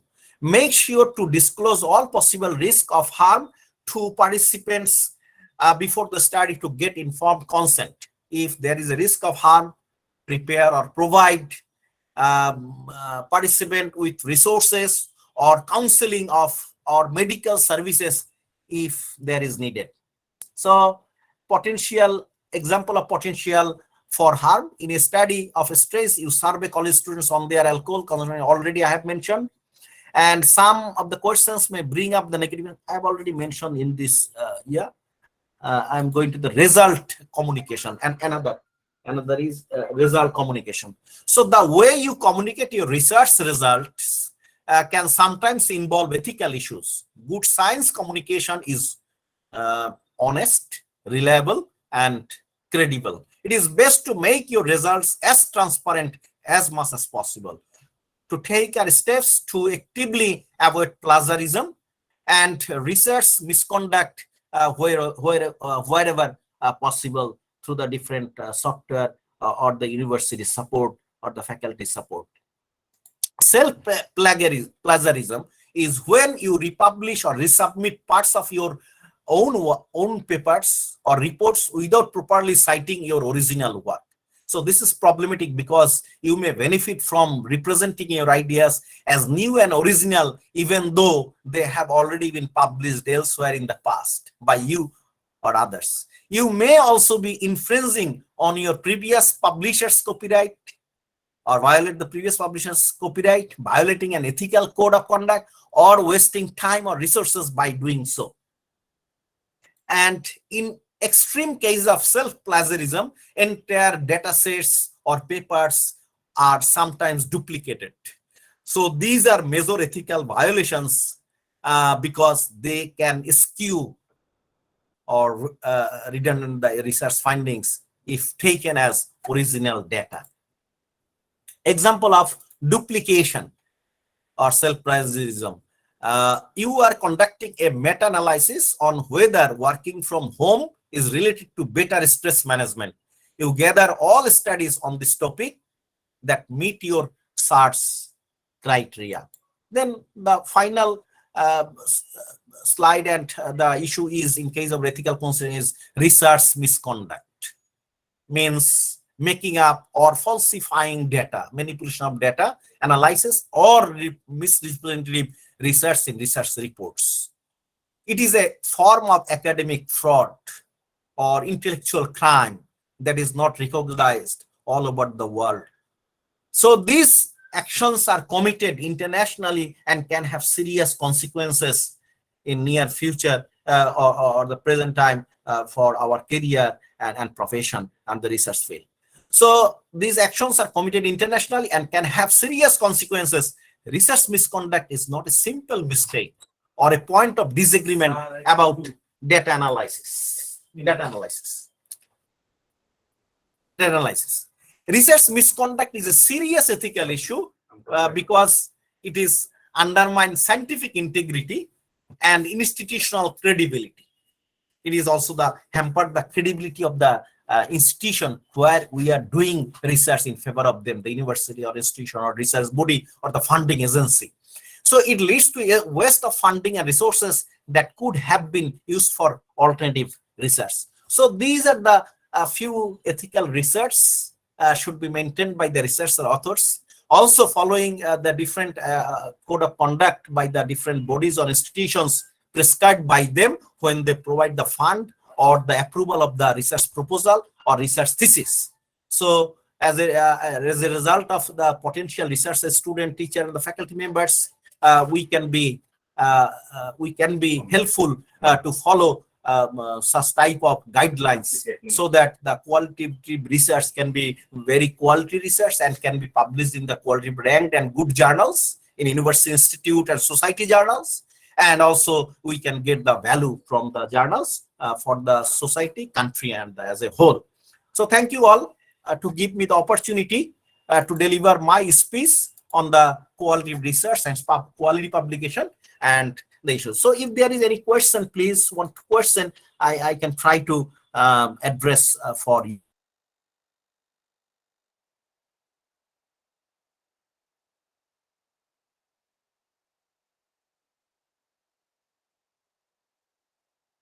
Okay. Thank you so much, sir. With your speech, you truly proved that ethics is a real discussion of the competing notions of the good. Now move on to the next speaker of the day, which is Dr. Uday Shankar, sir. I request Mukul to kindly introduce him. Thank you. Proceeding further, I would like to welcome Dr. Uday Shankar, Registrar at Vidyapeeth National Law University, Raipur, Chhattisgarh, India. Professor Uday Shankar, Registrar and Professor of Law, joined the university on August 2021. He has been teaching and researching in law for more than 18 years. He has served as guest professor under Magdalene Schwartz Fellowship awarded by the Faculty of Law, University of Hamburg in the year 2016, and recipient of the prestigious fellowship from the Max Planck Institute of Comparative Public Law and International Law in the year 2008. He is a member of the International Association of Constitutional Law. He is a life member of Indian Law Institute, Delhi. More than 50 of his academic writings are published in journals and books. He has presented papers and delivered invited talks in more than 70 conferences in India and abroad. He has organized Gyan course on energy law and policy and short-term courses on labor law and Make in India, Skill India. He sits on the editorial board or advisory board of journals published by the national law universities and other law colleges. Now I would like Dr. Uday sir to take the helm of the symposium in the direction of the concept of relevance of literature review.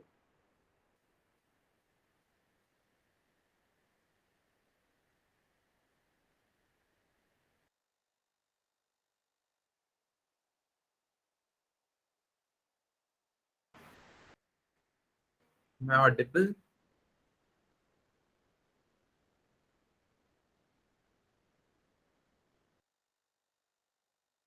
Just give me 1 minute, I'll be back.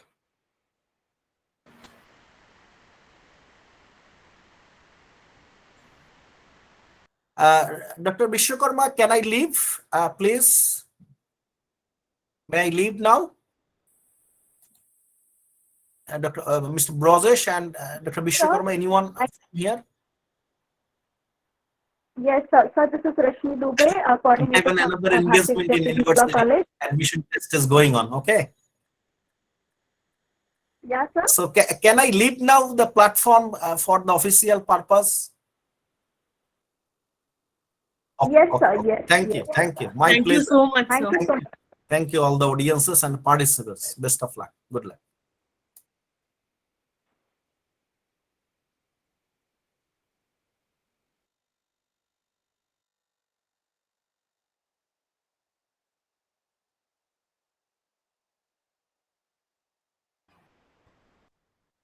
Okay, good afternoon to all of you. I thank Good afternoon, sir. Good afternoon. I thank the New Law College. Just give me a second.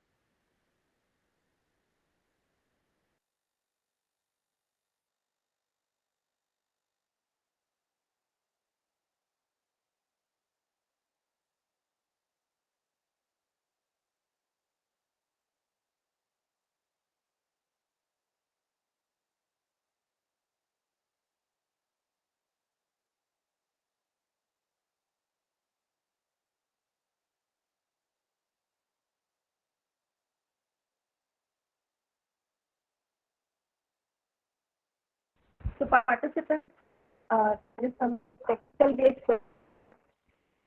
So we'll just, sir, will connect to us in a while. Okay, so yeah, thanks to New Law College, Bharati Vidyapeeth University for extending this invite, and then thanks to Professor Rasmi Dubey for reaching out to me to take a session in this conference on techniques of research. I believe very contemporary area, and I truly believe that this is something which is more needed in law and legal research. Though I believe this program is this conference is not aiming only to the law fraternity and legal researcher, but then the way research takes place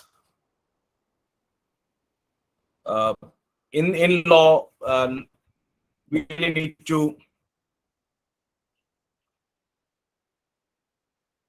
strengthen our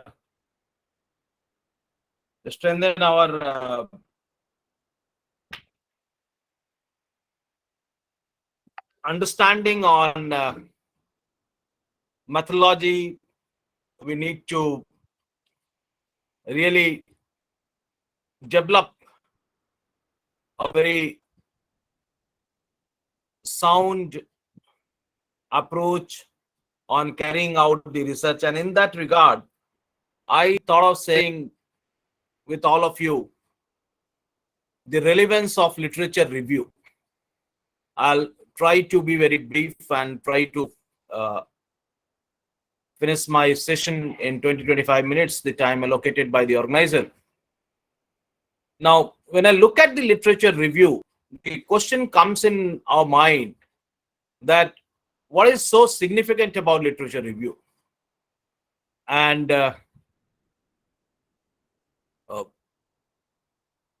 generally what we have find is that that literature review in a way bases at the very core of the research what we do.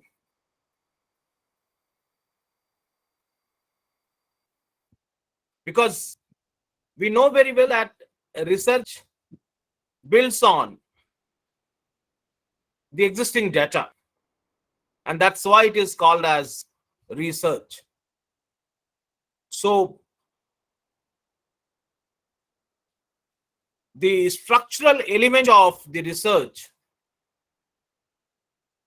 must be constructed in a very thoughtful manner. There must be a kind of very articulated planning for building that foundation.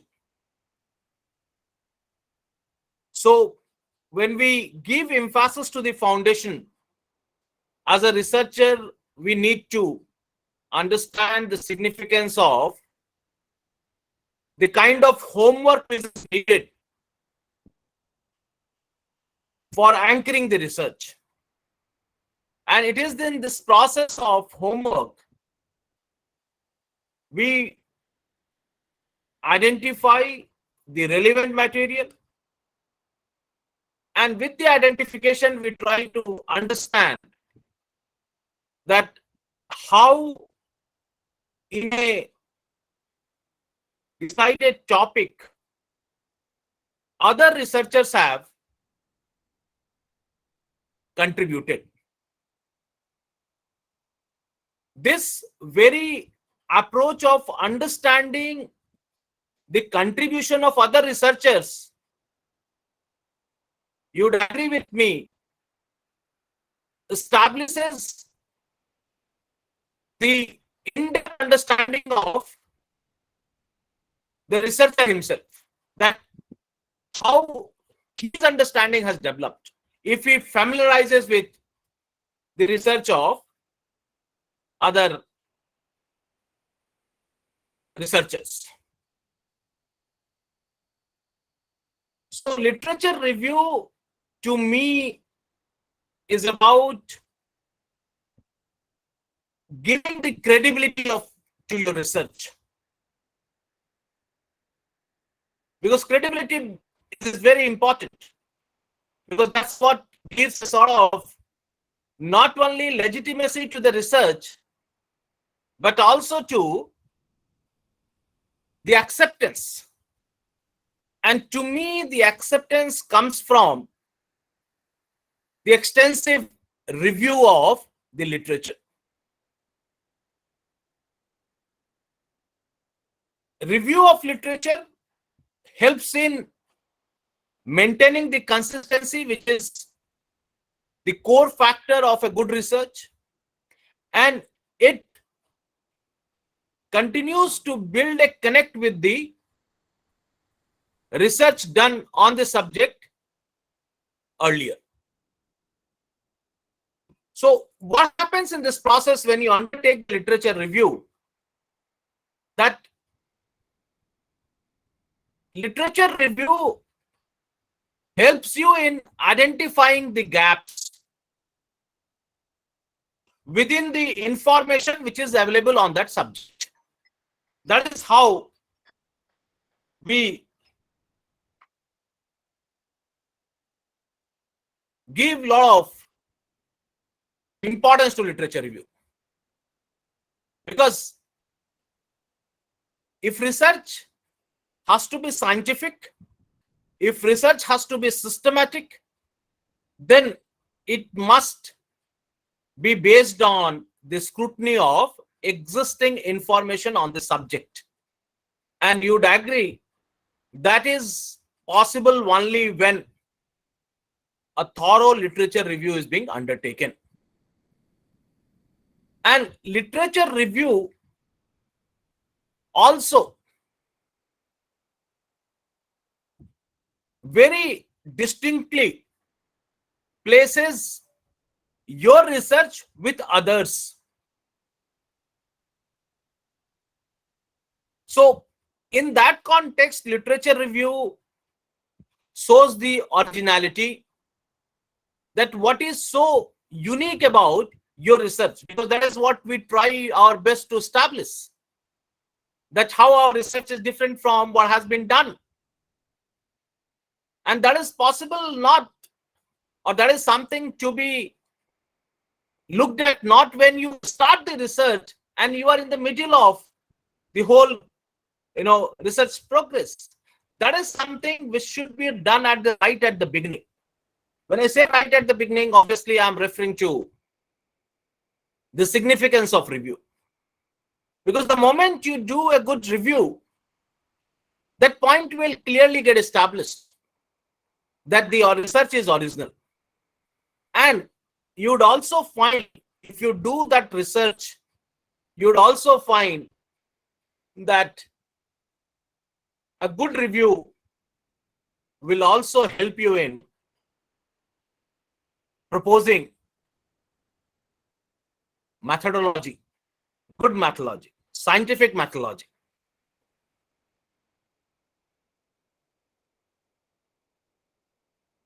Review will help you in designing methodology. Because when you start reading and analyzing the literature available on the subject, you start also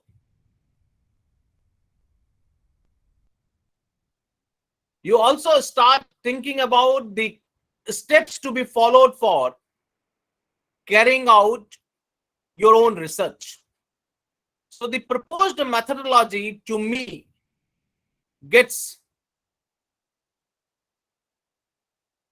high credibility with good literature review. And it also establishes the professional approach which is to be adopted by the researcher. Because it has always been said that a good research is a research when the methodology is the unbiased one. I always say this to the methodology, research methodology students or the legal researcher, that we can be biased in the approach of taking up a question for our legal research. That biasness is acceptable. But then there shall not be any biasness when the methodology comes in. Methodology must be very neutral. For example, if I undertake to do a legal research on the approach of the Supreme Court in the matter of economic offenses, possibly I may start with this very notion that court is not very determined, which may reflect my biasness. But then when I decide to adopt the methodology, methodology must not be biased. And that's why it is not wrong to say that if literature review is poor, then the research will also get adversely affected. And how do we see literature review? What exactly is to be the approach adopted for literature review? To me, it is about engaging a dialogue with the researchers who had done research on the subject previously. This is about a dialogue, about engaging with the researchers in the area of research which you have opted for. And what this dialogue is for what purpose? This dialogue is to understand that how the topic has been attended by the researchers on earlier occasion, and how your dealing of the topic is different from the others. And that's why this is important. That's why it is important to understand that why we need to give very strong emphasis to literature review. Very strong. And when I say strong, it is not only about giving the brief of what other literature says. It is about, as I am emphasizing, it is about engaging. Why? Because that is something which will either help you in aligning your thought process with the earlier researcher, or it will justify your deviation, because that is also really important. Because when you start the research and when this question is being asked, that why this approach has been rejected by you as a researcher, then it is the thorough literature review which can only justify that. That these are the factors which made me to not to agree with the viewpoints of the researcher who had done the research on earlier occasion. So this will help you in establishing that how your research has got influenced with the other researchers, and to scientifically establish the identification of gaps done. And therefore, we need to understand that review of literature is not about surveying of the literature. Surveying is different.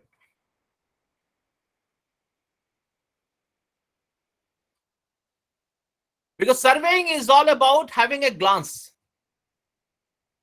Review is not that. Review is about telling your reader, your work, whosoever is reading your work, that what you know and what you are talking about.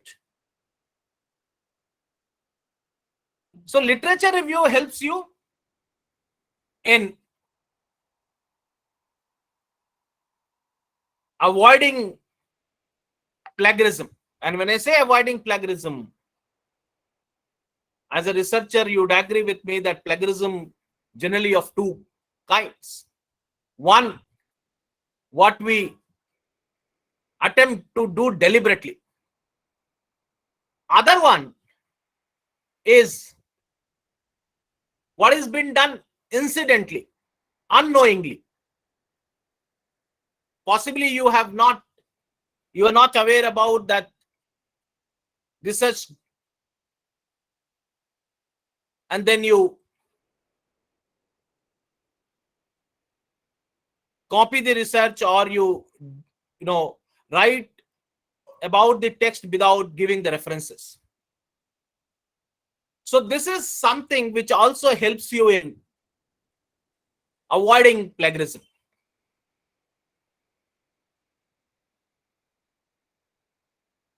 And when I say that it is not about survey, it is about evaluating the research done on the topic. It is about synthesizing, and it is about calculating on the theme. So your research, your review is not about giving a newer interpretation to the work done. No. Review is different from academic research paper. You are not interpreting. You are stepping into the shoe of the earlier researcher and trying to build a connection with your own research. And that's why it is important that you are avoiding any kind of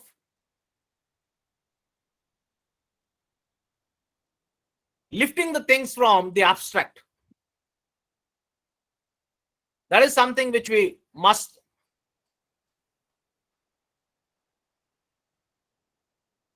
keep in mind. So while reading the literature, you can always ask certain questions to yourself. The question, for example, what the author is trying to say. Question, for example, that is it relevant to your research? If answer is yes, then how it is relevant, why it is relevant, and then what is the methodology used by the author.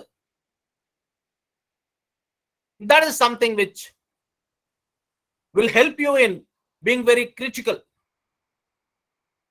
So literature review is not only about reading and summarizing the other's work. Literature review is about giving your input,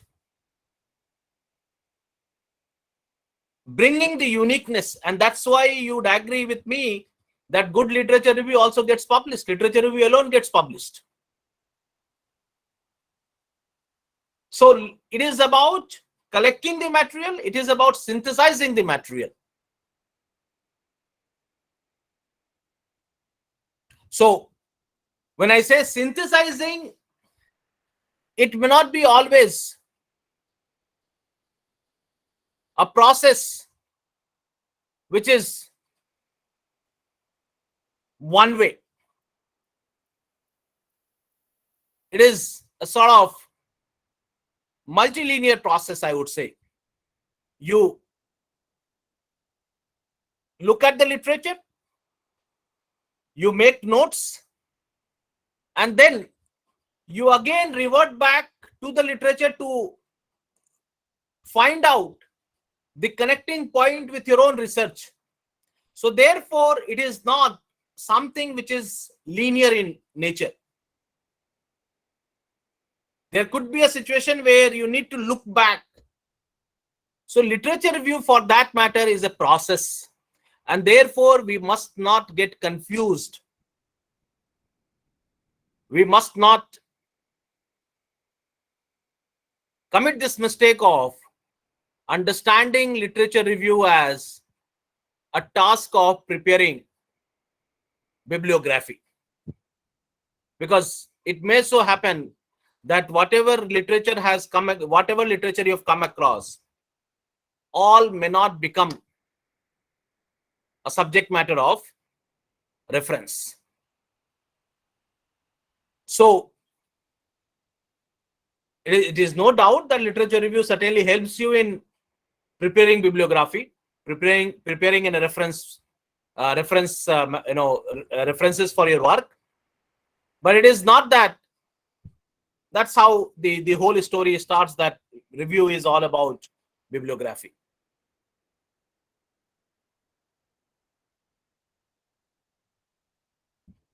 How shall we really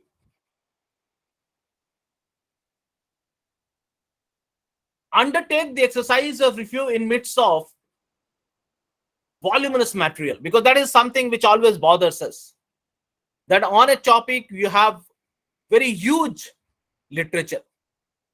How shall we define the boundary? So one way of defining the boundary is that something where you can look at various factors. For example, you can look at the time frame which is to be covered. For example, when you look at the when you look at the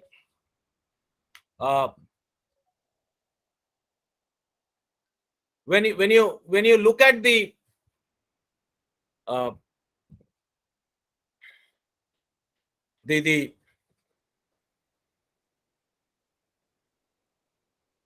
sudden developments, for example, how the judiciary has been performing after full-fledged government coming back to full majority government coming back to power. So then you can look at the time frame, and then accordingly you can identify the literature. Or for example, you want to look at the application of law in a particular territory, then geography could be one important factor. So the question which you should ask, that why I'm including a particular literature, if you keep on asking this question, the relevance will come.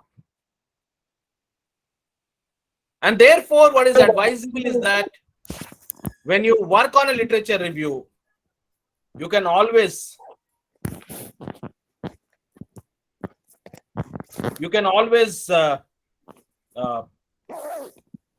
to me, what is to be done is that you can always keep a sort of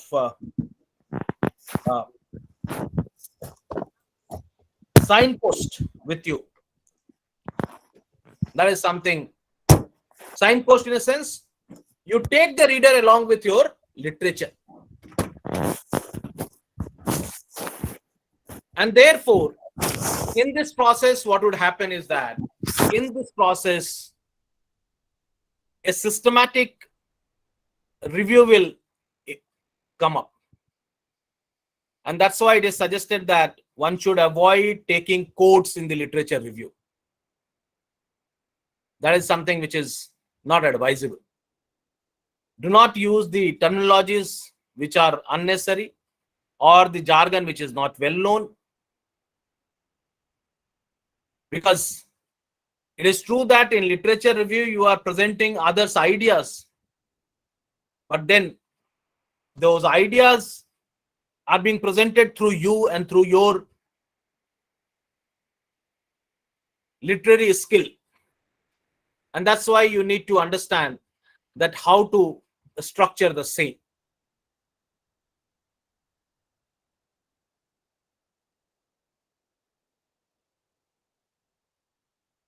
Literature review can be written in a comprehensive one also or a selective one also. When you are doing a literature review for writing a research paper, an article, it can be a selective review. When you are writing a dissertation, when you are pursuing PhD, it has to be a comprehensive review. And then it is always advisable to start writing as long as you start referring to the material. Do not wait that you start writing only when you are through with all the materials. So there's a famous saying that write while you collect and collect while you write. This is something which is a kind of mantra to be followed.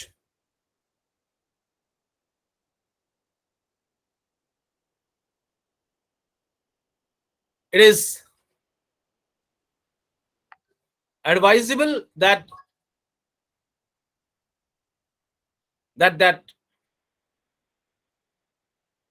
literature review must help you in building the research topic and the research question. And that is something which is possible only when, while doing the literature review, you undertake the exercise of identifying the gap in a very methodological way. Because the gap in literature review assists you in formulating the research problem. It helps you in identifying the relevant theories and research studies. It also helps you in analyzing the data or the interpretation of data. That's something which is very handy. So I would advise that it is better to take literature review as a serious task right at the beginning of the research and not to take it lightly, not to see that just one of the formalities of writing the introduction chapter. Towards the end, let me briefly tell you that there are certain established format of literature review. For example, chronological review, where we try to understand the work in a chronology. Then we also follow a kind of thematic literature review, where we identify the themes and try to understand that how that is something which has shaped up, how different authors have talked about the topic, considering different themes. Then you have a methodological review, where one tries to understand that what kind of methods are being used for answering the question. And we need to be very clear that we must understand literature review is not abstract. Abstract is a kind of short summary of a work. Literature review is about synthesis of the literature, which comes in your own language. So that is something which is to be kept in mind. To conclude, literature review is one, to educate oneself, and also to establish a very clear viewpoint with the readers that what is unique in my research. And therefore, literature review helps you in shaping an argument. It provides a background. It gives a justification, and it presents your research in a professional way where it highlights that you should do your focus should be on research and not on literature. Thank you very much. Thank you, sir. I would like to sum up Sir's session by quoting Bob Dietz. Our review of the literature says this appears to be bigger than in the past. Thank you so much, sir, for your wise words. I would now like to request Mukul to introduce the next speaker of the day, which is Dr. Noor Aini. Thank you.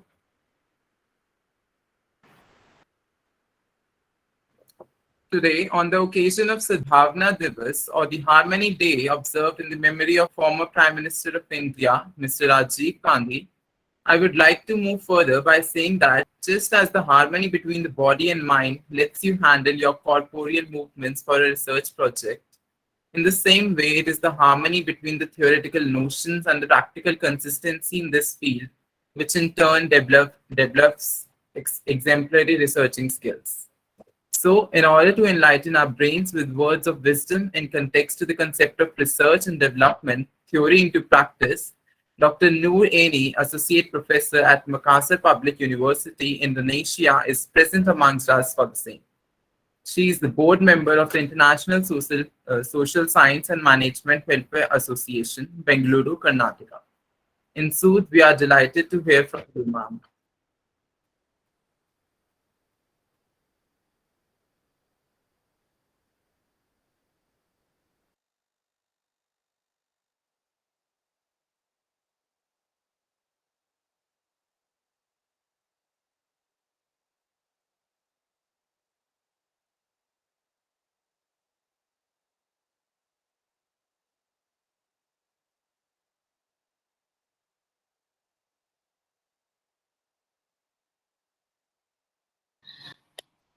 Okay, am I audible? Yes, ma'am. Yes, All ma'am. right. Yes, ma'am. And is it visible? Yes, ma'am. Yes, it ma'am. is. All Yes, right. ma'am. Yes, ma'am. Okay. First of all, I would like to thank to the committee for inviting me to be a part of this great international conference. This is actually 3 days international conference on techniques of research organized by Bharati. Please correct me if I'm wrong to pronounce the name of the institution. Deemed to be University, New Law College, India, and Social Science and Management Welfare Association. Well, my topic is about research and development, and it is a theory into practice. I'm Dr. Nuraini. I'm from Universitas Negeri Makassar, Indonesia. And good afternoon, everyone. So let me start my presentation. Actually, this is a part of research and development that I'm going to share today. For now on, as the demand of the development in Indonesia, especially, but I'm trying to give context with all around the world that we are now investing education 4.0. So learners are connectors, creators, and also constructivists. And actually, this is time to become the industry 5.0. So it's really a massive development. Well, actually, for this kind of stuff, I'm going to cover several parts, but I will focus on educational research development for research-based development.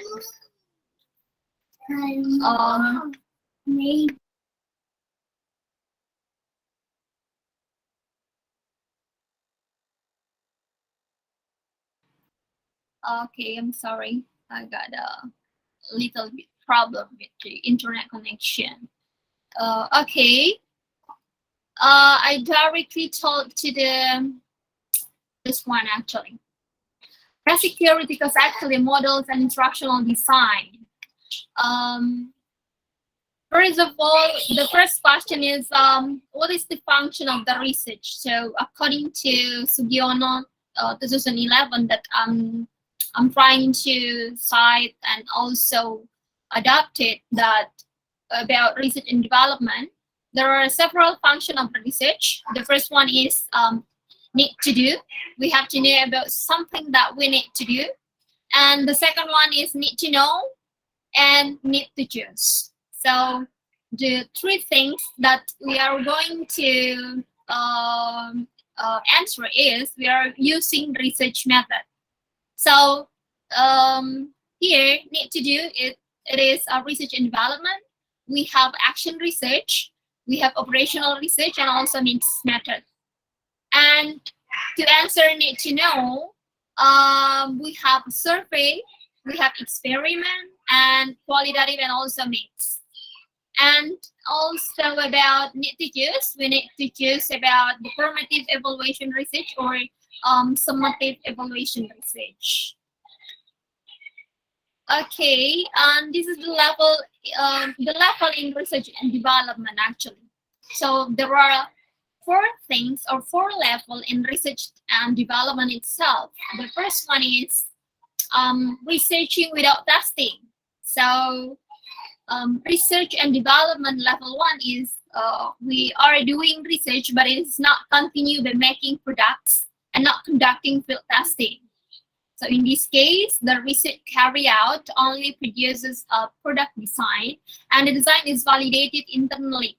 So, for example, expert and a practitioner opinion, but not produced or not tested externally or field testing. So there is no field testing at all. The second level is not researching but testing. So research and development at the level 2 is research that doesn't make products designs through research, but only validates or tests the effectiveness and efficiency of existing products. Next, research and test to develop existing products. So research and development at level 3 is researching and testing to develop existing products. As has been argued, which is developmental is to improve existing ones, but in terms of form and function. And the last one, research and test to create a product that doesn't exist yet. So the highest research and development level is research that can create new creative, original and tested products. Creating a new products means that have added value that have never existed before. So original means original, no one else has made it, and then we ourselves made it. Tested means that the product has been empirically proven. It is quality to various field tests. So this is the highest level that exists in research and development. Next is about the steps in research and development. Okay, so the first one is level 1. We have a potential and problems that we are going to figure out. And there is a study of literature and also information gathering. Then we have product design. After that, there is a design validation and tested design. And then level 2, we have certain products. After that, a study of literature. And then we try to give a testing in stage 1, stage 2, and stage 3. After that, we have test result and compare with standards and conclusion. Okay, so now move on to the level 3. We have research on existing products. Same before, we have study of literature and then field research.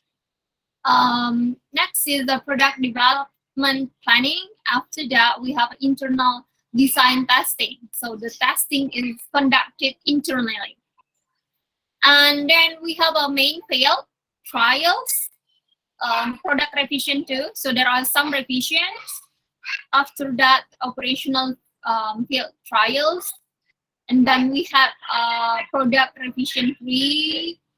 And we have dissemination and implementation. So when we have the product in revision 3, now we are having dissemination and implementation. So it's a time for implementing. And then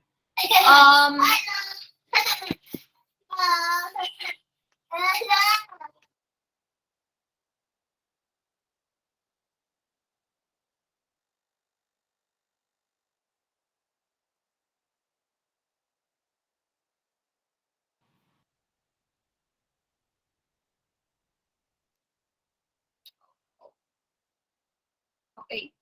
Sorry. I continue next about the definition of model. So when we are talking about research and development, we have what we call models. So in designing or creating a models, research and development is the best way to conduct the study based on the analysis. So before that, we have like a model. So model implies a representation of reality presented with a degree of structure and order. Models are typically idealized and simplified views of reality. So continue actually.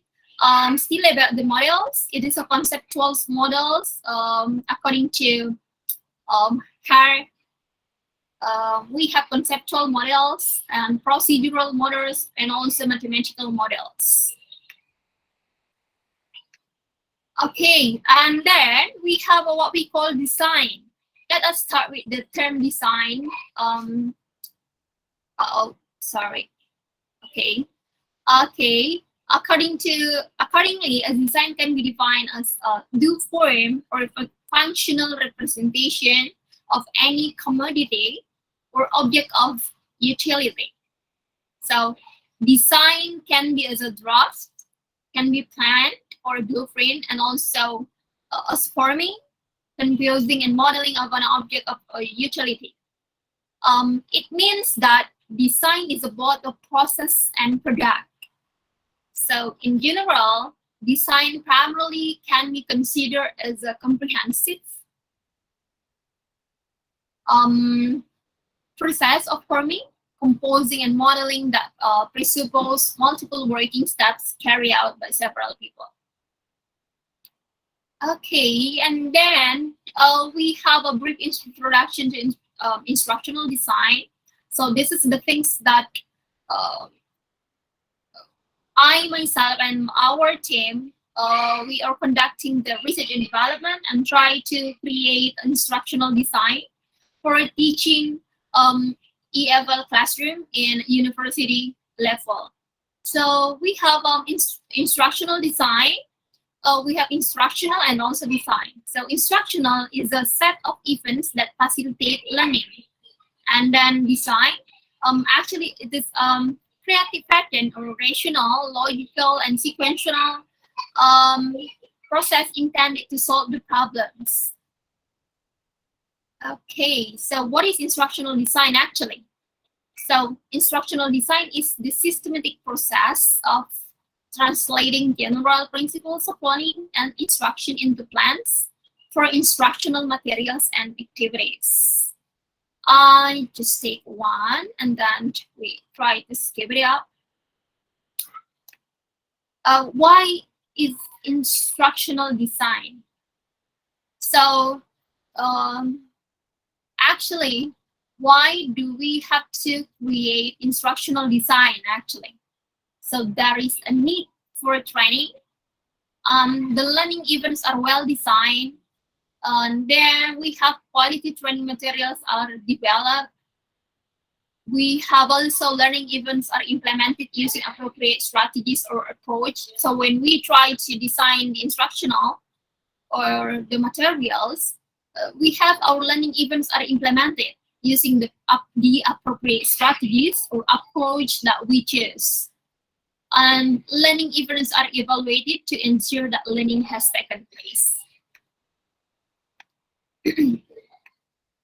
Okay, this is the core educational research and development actually. So there are several scholars that I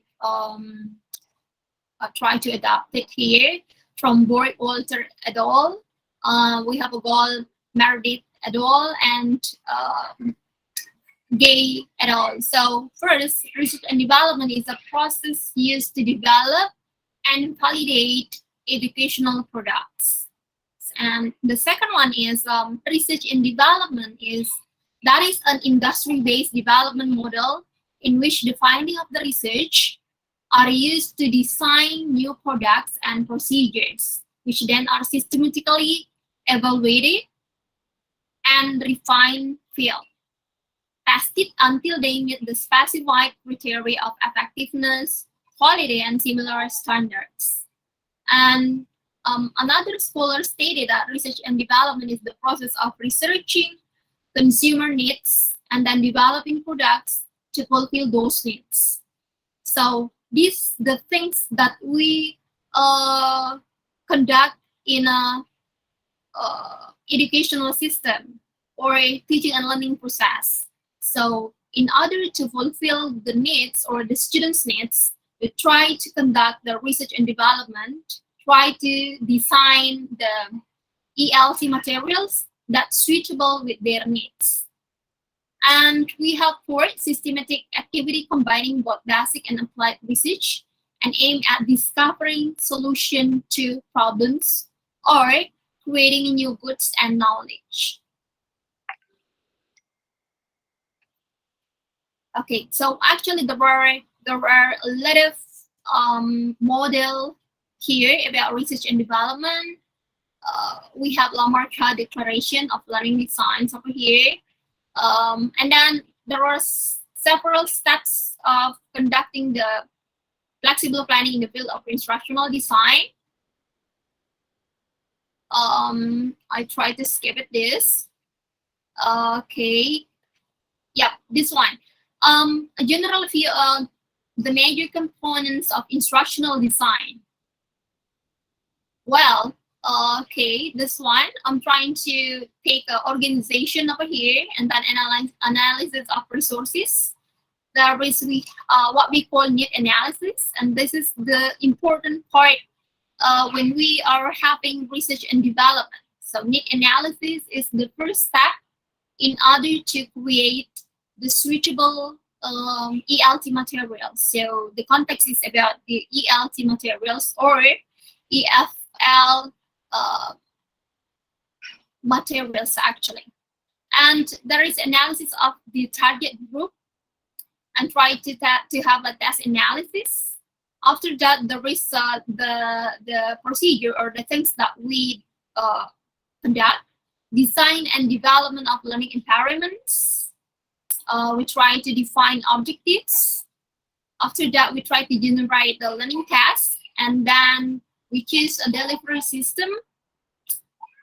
We choose the teaching strategies that we are going to use in teaching and learning process. After that, okay, so this is we call the product, and it's become instructional model.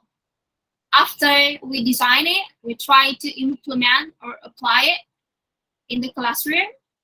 And the last one is evaluation. So evaluation, there are two parts. There is a formative and also summative.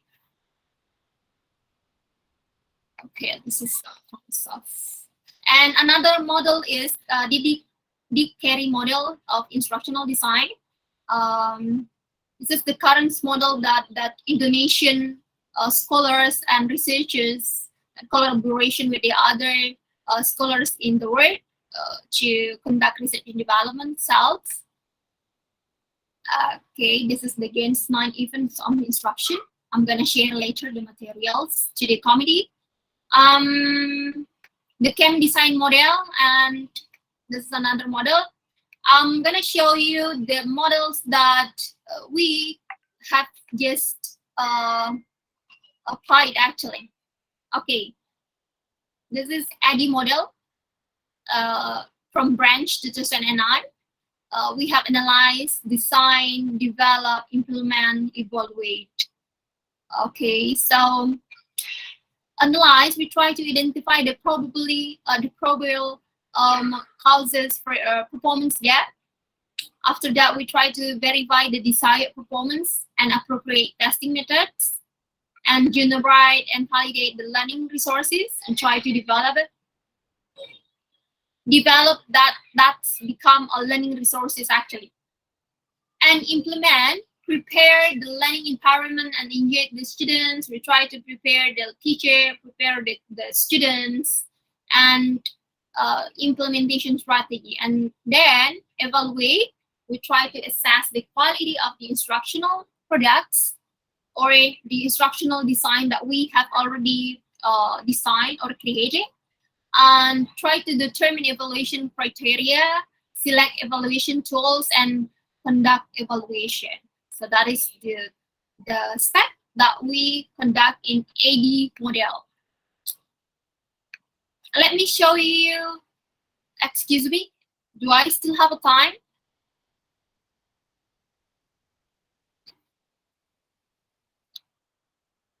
Yes, ma'am. You have 5-10 minutes on hand. You can continue. All right, thank you very much. Okay, come on.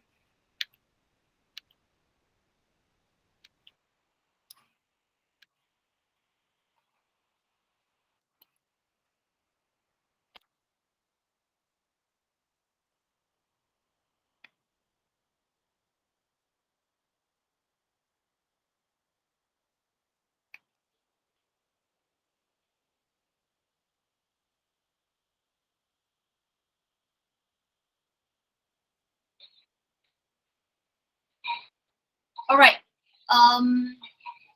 Is it feasible? No, ma'am. Not No. yet. I'll check. Hang on. Stop share. Not visible now. Not feasible. Sorry. Let me. Okay. Actually, I only want to show you the things that we have done actually, or regarding to research and development. And let me. Ma'am, I have a small suggestion. If it is not working, you can maybe post the same link in the chat box and people can have a look. All right. If that's all right with you. Yes, excellent. Thank you.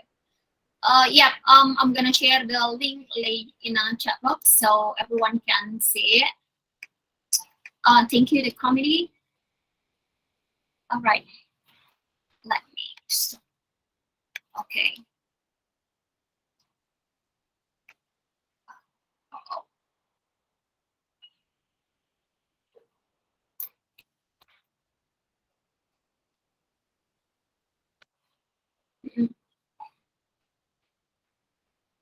Okay. I try to continue, but sorry. Okay. The things that we have done actually in our university, I'm trying to create the ESV materials, English for Maritime Academy students, and I try to adopt it ADDIE model. So in that link, you can see what I have done actually, and then the first thing that we conduct is need analysis. And I do believe that need analysis is really a crucial part for all the things when we want to create or design instructional materials for our students. And let me continue, share the screen.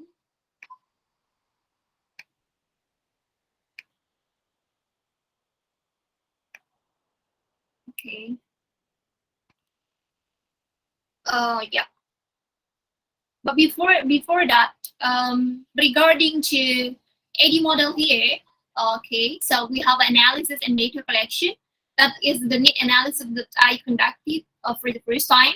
After that, there is a design, equipment qualification. So it is encouragement of educational responsibility mediation of instructional model, promotion of a media literacy. Okay, after that, there will be development stages. So we have already got our draft that we are going to prepare for the implementation. So arrangement of the learning environment, providing authentic learning tasks, social contacts, multiple contacts, and perspectives, we need to take as a consideration in our instructional design. And after we apply or implement the instructional materials in our class, there will be evaluation that we conduct. So formative evaluation, it is instructional feeders, performance development, and also transitional problems.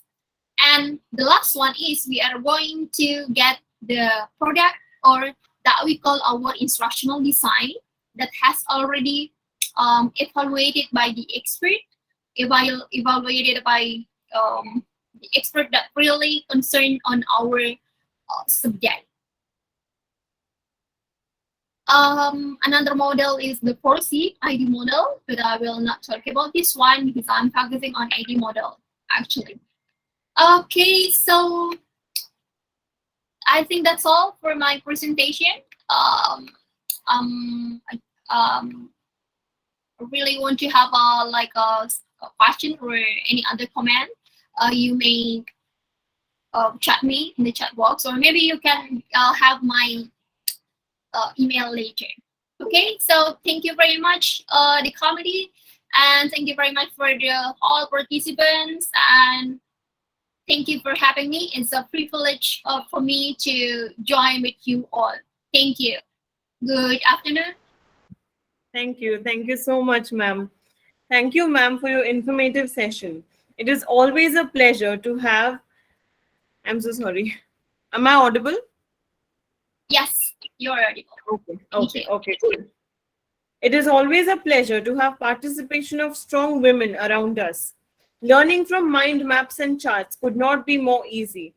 When you do enough research, the story almost writes itself. Lines of development spring loose and you will have choices galore. Thank you so much, ma'am, for gracing this occasion. We now move on to the last speaker of the day, which is Dr. Enkelada Lulas, ma'am. I request Mukul to please introduce her.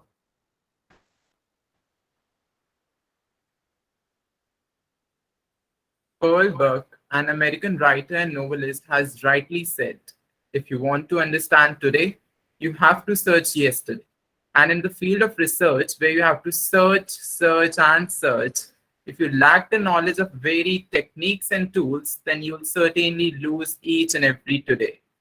So in order to make you understand the same, Dr. Enkelada Lulas from Europe has joined to deliver a talk on evaluating the impact of tools and techniques. She is a Doctor of Science for Finance and Accounting who works at Hexi Zeka University, Faculty of Management and Tourism, Hospitality and Environment, Peja State of Kosovo. She is the Ambassador for Financial Evaluation, Ambassador for the Women Tech, as well as the Ambassador for Research and Science. She is the Country Director of International Young Society and World Voice International. She is a board member in several countries of the world, including USA, Belgium, Georgia, India, Germany, Denmark, Ukraine. She is a supervisor at international conferences in Belgium, Switzerland, Austria, France, Turkey, United Kingdom, and Portugal.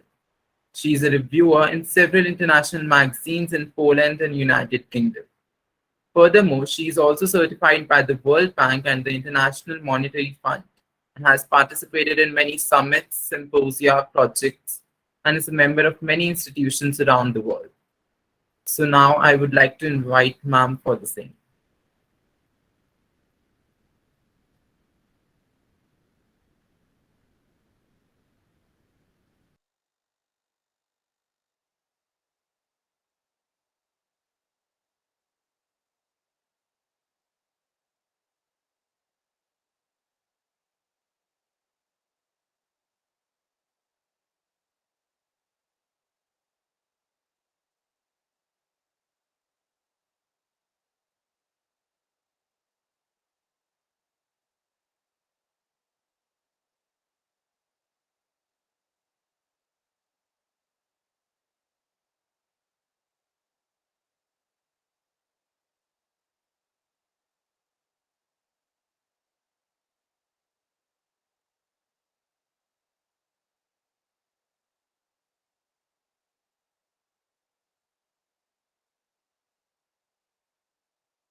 I request the audience to kindly wait as ma'am will be joining us shortly. Thank you.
Please kindly wait. The speaker is trying to connect, but due to some technical glitches, there might be some issues.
Please kindly hold on. We are trying to connect to the last speaker, but due to some technical glitch, this is taking a little longer. I'm really sorry for the inconvenience to all the audience, but please hang on for a few minutes. Thank you.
Okay, so everybody, due to a technical glitch, ma'am will not be able to join us today.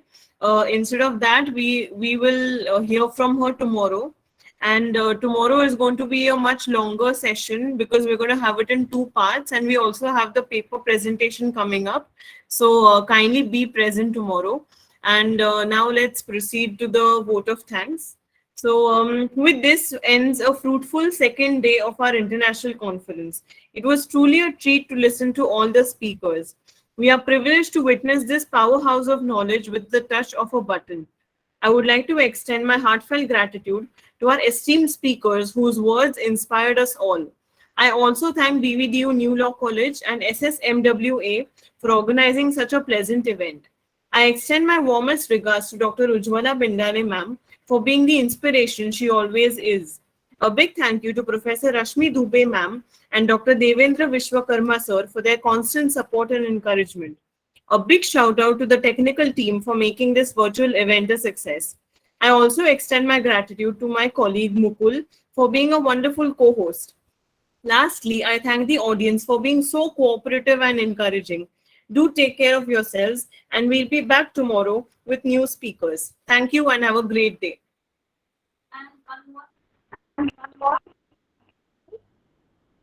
Marking your on share in the chat.